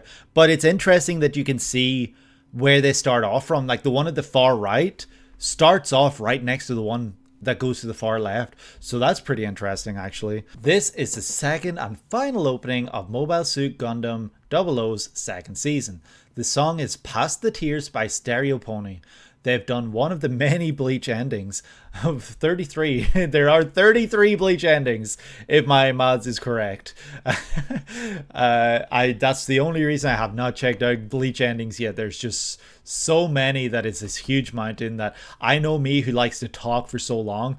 I'd be sitting there for so long on that, so it's just kind of scary. Um, and the opening to the less well-received second season to Darker Than Black. Though that opening is the one consistent thing people like about that season. Yeah, I love that opening. I remember we checked that out and I was like, holy shit, this opening's so much better than the first one. Not that the first one was bad, I did enjoy it too, but the second opening was really great. And again, they have provided a banger. This is going on my playlist. I just want to let everyone know. Oh, I haven't seen that opening. Oh, okay, so wait, didn't I see two Darker Than Black openings though? This opening, this song, I'll just tell you right now, this shit's going on my playlist. But I really did like this song so much. This shit was kick-ass. It really just came in hard, heavy, and fast. And it really just got me into what I was seeing. Like, it really just brought the heat. And the fact that this is the final opening probably from Owasu Gundam 00, unless there was another season in the 2010s. I don't know, can't be sure, I guess. So if this was the final opening for 00, this was a hell of a way to do it. This was a hell of a way to ring in that end of that era, because this is, again, the final Gundam opening for the 2000s and the final opening for this series for Gundam. And instead of doing what some of the previous openings did for 00, where they kind of focused on the sorrow and the sadness of the world and the sadness that the characters are experiencing and what they're going through, instead this time around they were like, we're gonna make you feel something at the beginning, but then we're gonna kick that shit in the ass and just really drive this really cool driving beat home, and you're going to be banging your head, you're going to be hype, you're going to be invested, and you're going to want to see this on the screen. You're going to want to watch this, and that's what I want to do. I want to watch this right now. I want to see what is happening, because not only do the Gundam look really great, like I've said already, I love the look of the Gundam in 00, but also like that was a whole ass samurai right at the end. So this is the bad guy. Like, look at that shit. He's got a whole samurai look to him. Like, he's got the little horns on his mask, like the pilot. And then this is like, that's badass. Like, this is take a Zaku design and just make it look more badass. Yeah, bro went full weeb. I don't know really what to say about this, because it was really kick-ass, insane. And I love that we got to see like what looked like all four of the main characters kind of coming together towards the end and fighting off this final threat.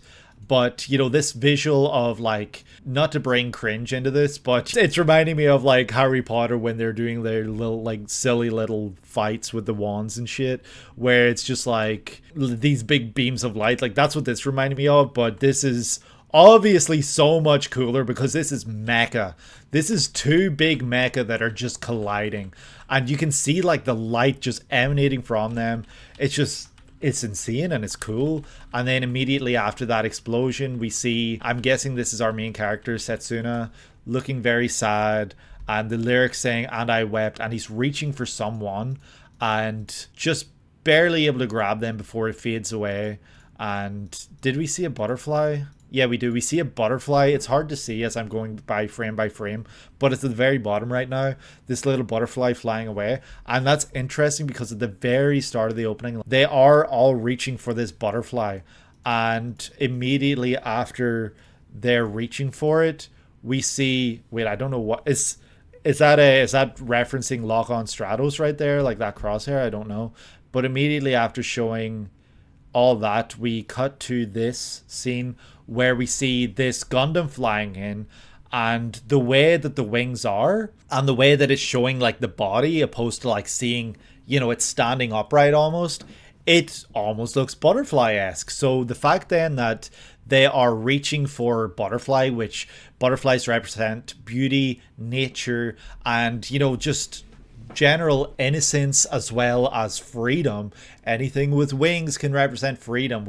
I've said this so many times on this channel at this point that it's starting to sound tedious, I guess, for anyone watching. The fact they're reaching for it, they're barely able to get it within grasp, and when they are able to get it within grasp, it kind of flies away from them. And then you know, we that was cool. It showed like Okay. Is that the Gundam we see flying in? Okay.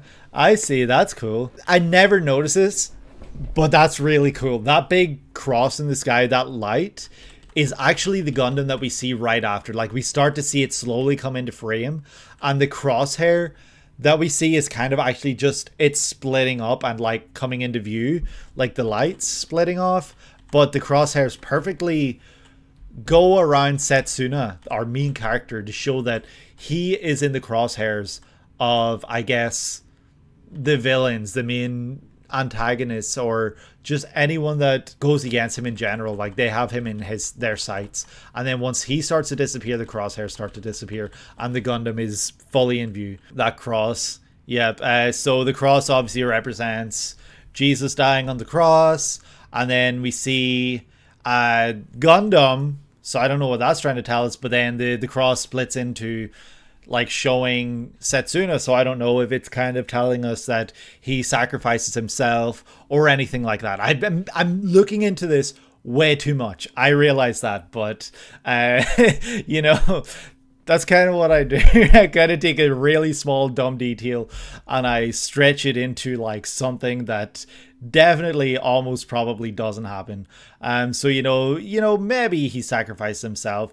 Another cool shot of him transitioning into the Gundam, you know, showcasing that freedom, they can only achieve it through use of these Gundam. That's what the butterflies also represent. Also, this like cool effect of like the butterflies once it's showing up the double O is really cool. I do really like that, honestly. Seeing then all these really sad moments, I don't want to focus too much on them because I've said it before, I'll say it again, I don't want to be spoiled. This is a series I do really want to watch. And yeah, just, it was a kick-ass, in your face, really just like, you're going to watch this, you're going to enjoy this, and this is definitely one of my favorite Gundam openings in general that I've checked out, for sure. It was just, it really did stand out alongside the rest. Like, this one brought everything that I love about these Gundam openings. It brought emotion, like the singer at the beginning, the visuals at the beginning, and throughout did have a lot of emotional drive to them. But once that fight kicked in, bang, we were straight into like hype territory, and it really just it was cool. I loved it. I love this opening. I've loved every opening we've checked out so far today, but this might be my favorite. Might be a controversial take, I don't know. Let me know your favorite in the comments below. I'd love to hear, because everyone's going to have a different favorite, especially depending on your favorite series of these two that we've checked out today. But yeah, with that said, I hope you guys enjoyed the video. Please leave a like, subscribe, and comment if you did, and let me know, like I just asked, which your favorite opening was from this, which your favorite series is that we checked out today. Check out some of the other videos on the channel if you haven't checked out the 90s or the 70s/80s Gundam video. I say 70s/80s because there was only one 70s opening. Feel free to go check those out. I will probably put links to them at the end of this video, and I will maybe also have them in the description of this video just for convenience. That's going to do it for me for today. Thank you so much for joining me, anyone that was in the Twitch chat. It was a lot of fun. You guys really make these sessions easier to record because it makes it more fun for me. And thank you guys for watching in the for watching in the comments, for watching on YouTube. I really appreciate it. You guys are really killing it with the support lately, and you know, feel free to follow me on Twitter at x.com whatever it is /Jasmer_tweets, and my Twitch is twitch.tv/Jasmer. I often announce streams there or on the YouTube community tab, so feel free to check those for when I go live on Twitch and I record videos like this, and you can be out there for the next one. So yeah, that's gonna do it for me. Hope you're having a great day, and I will see you later. Take care.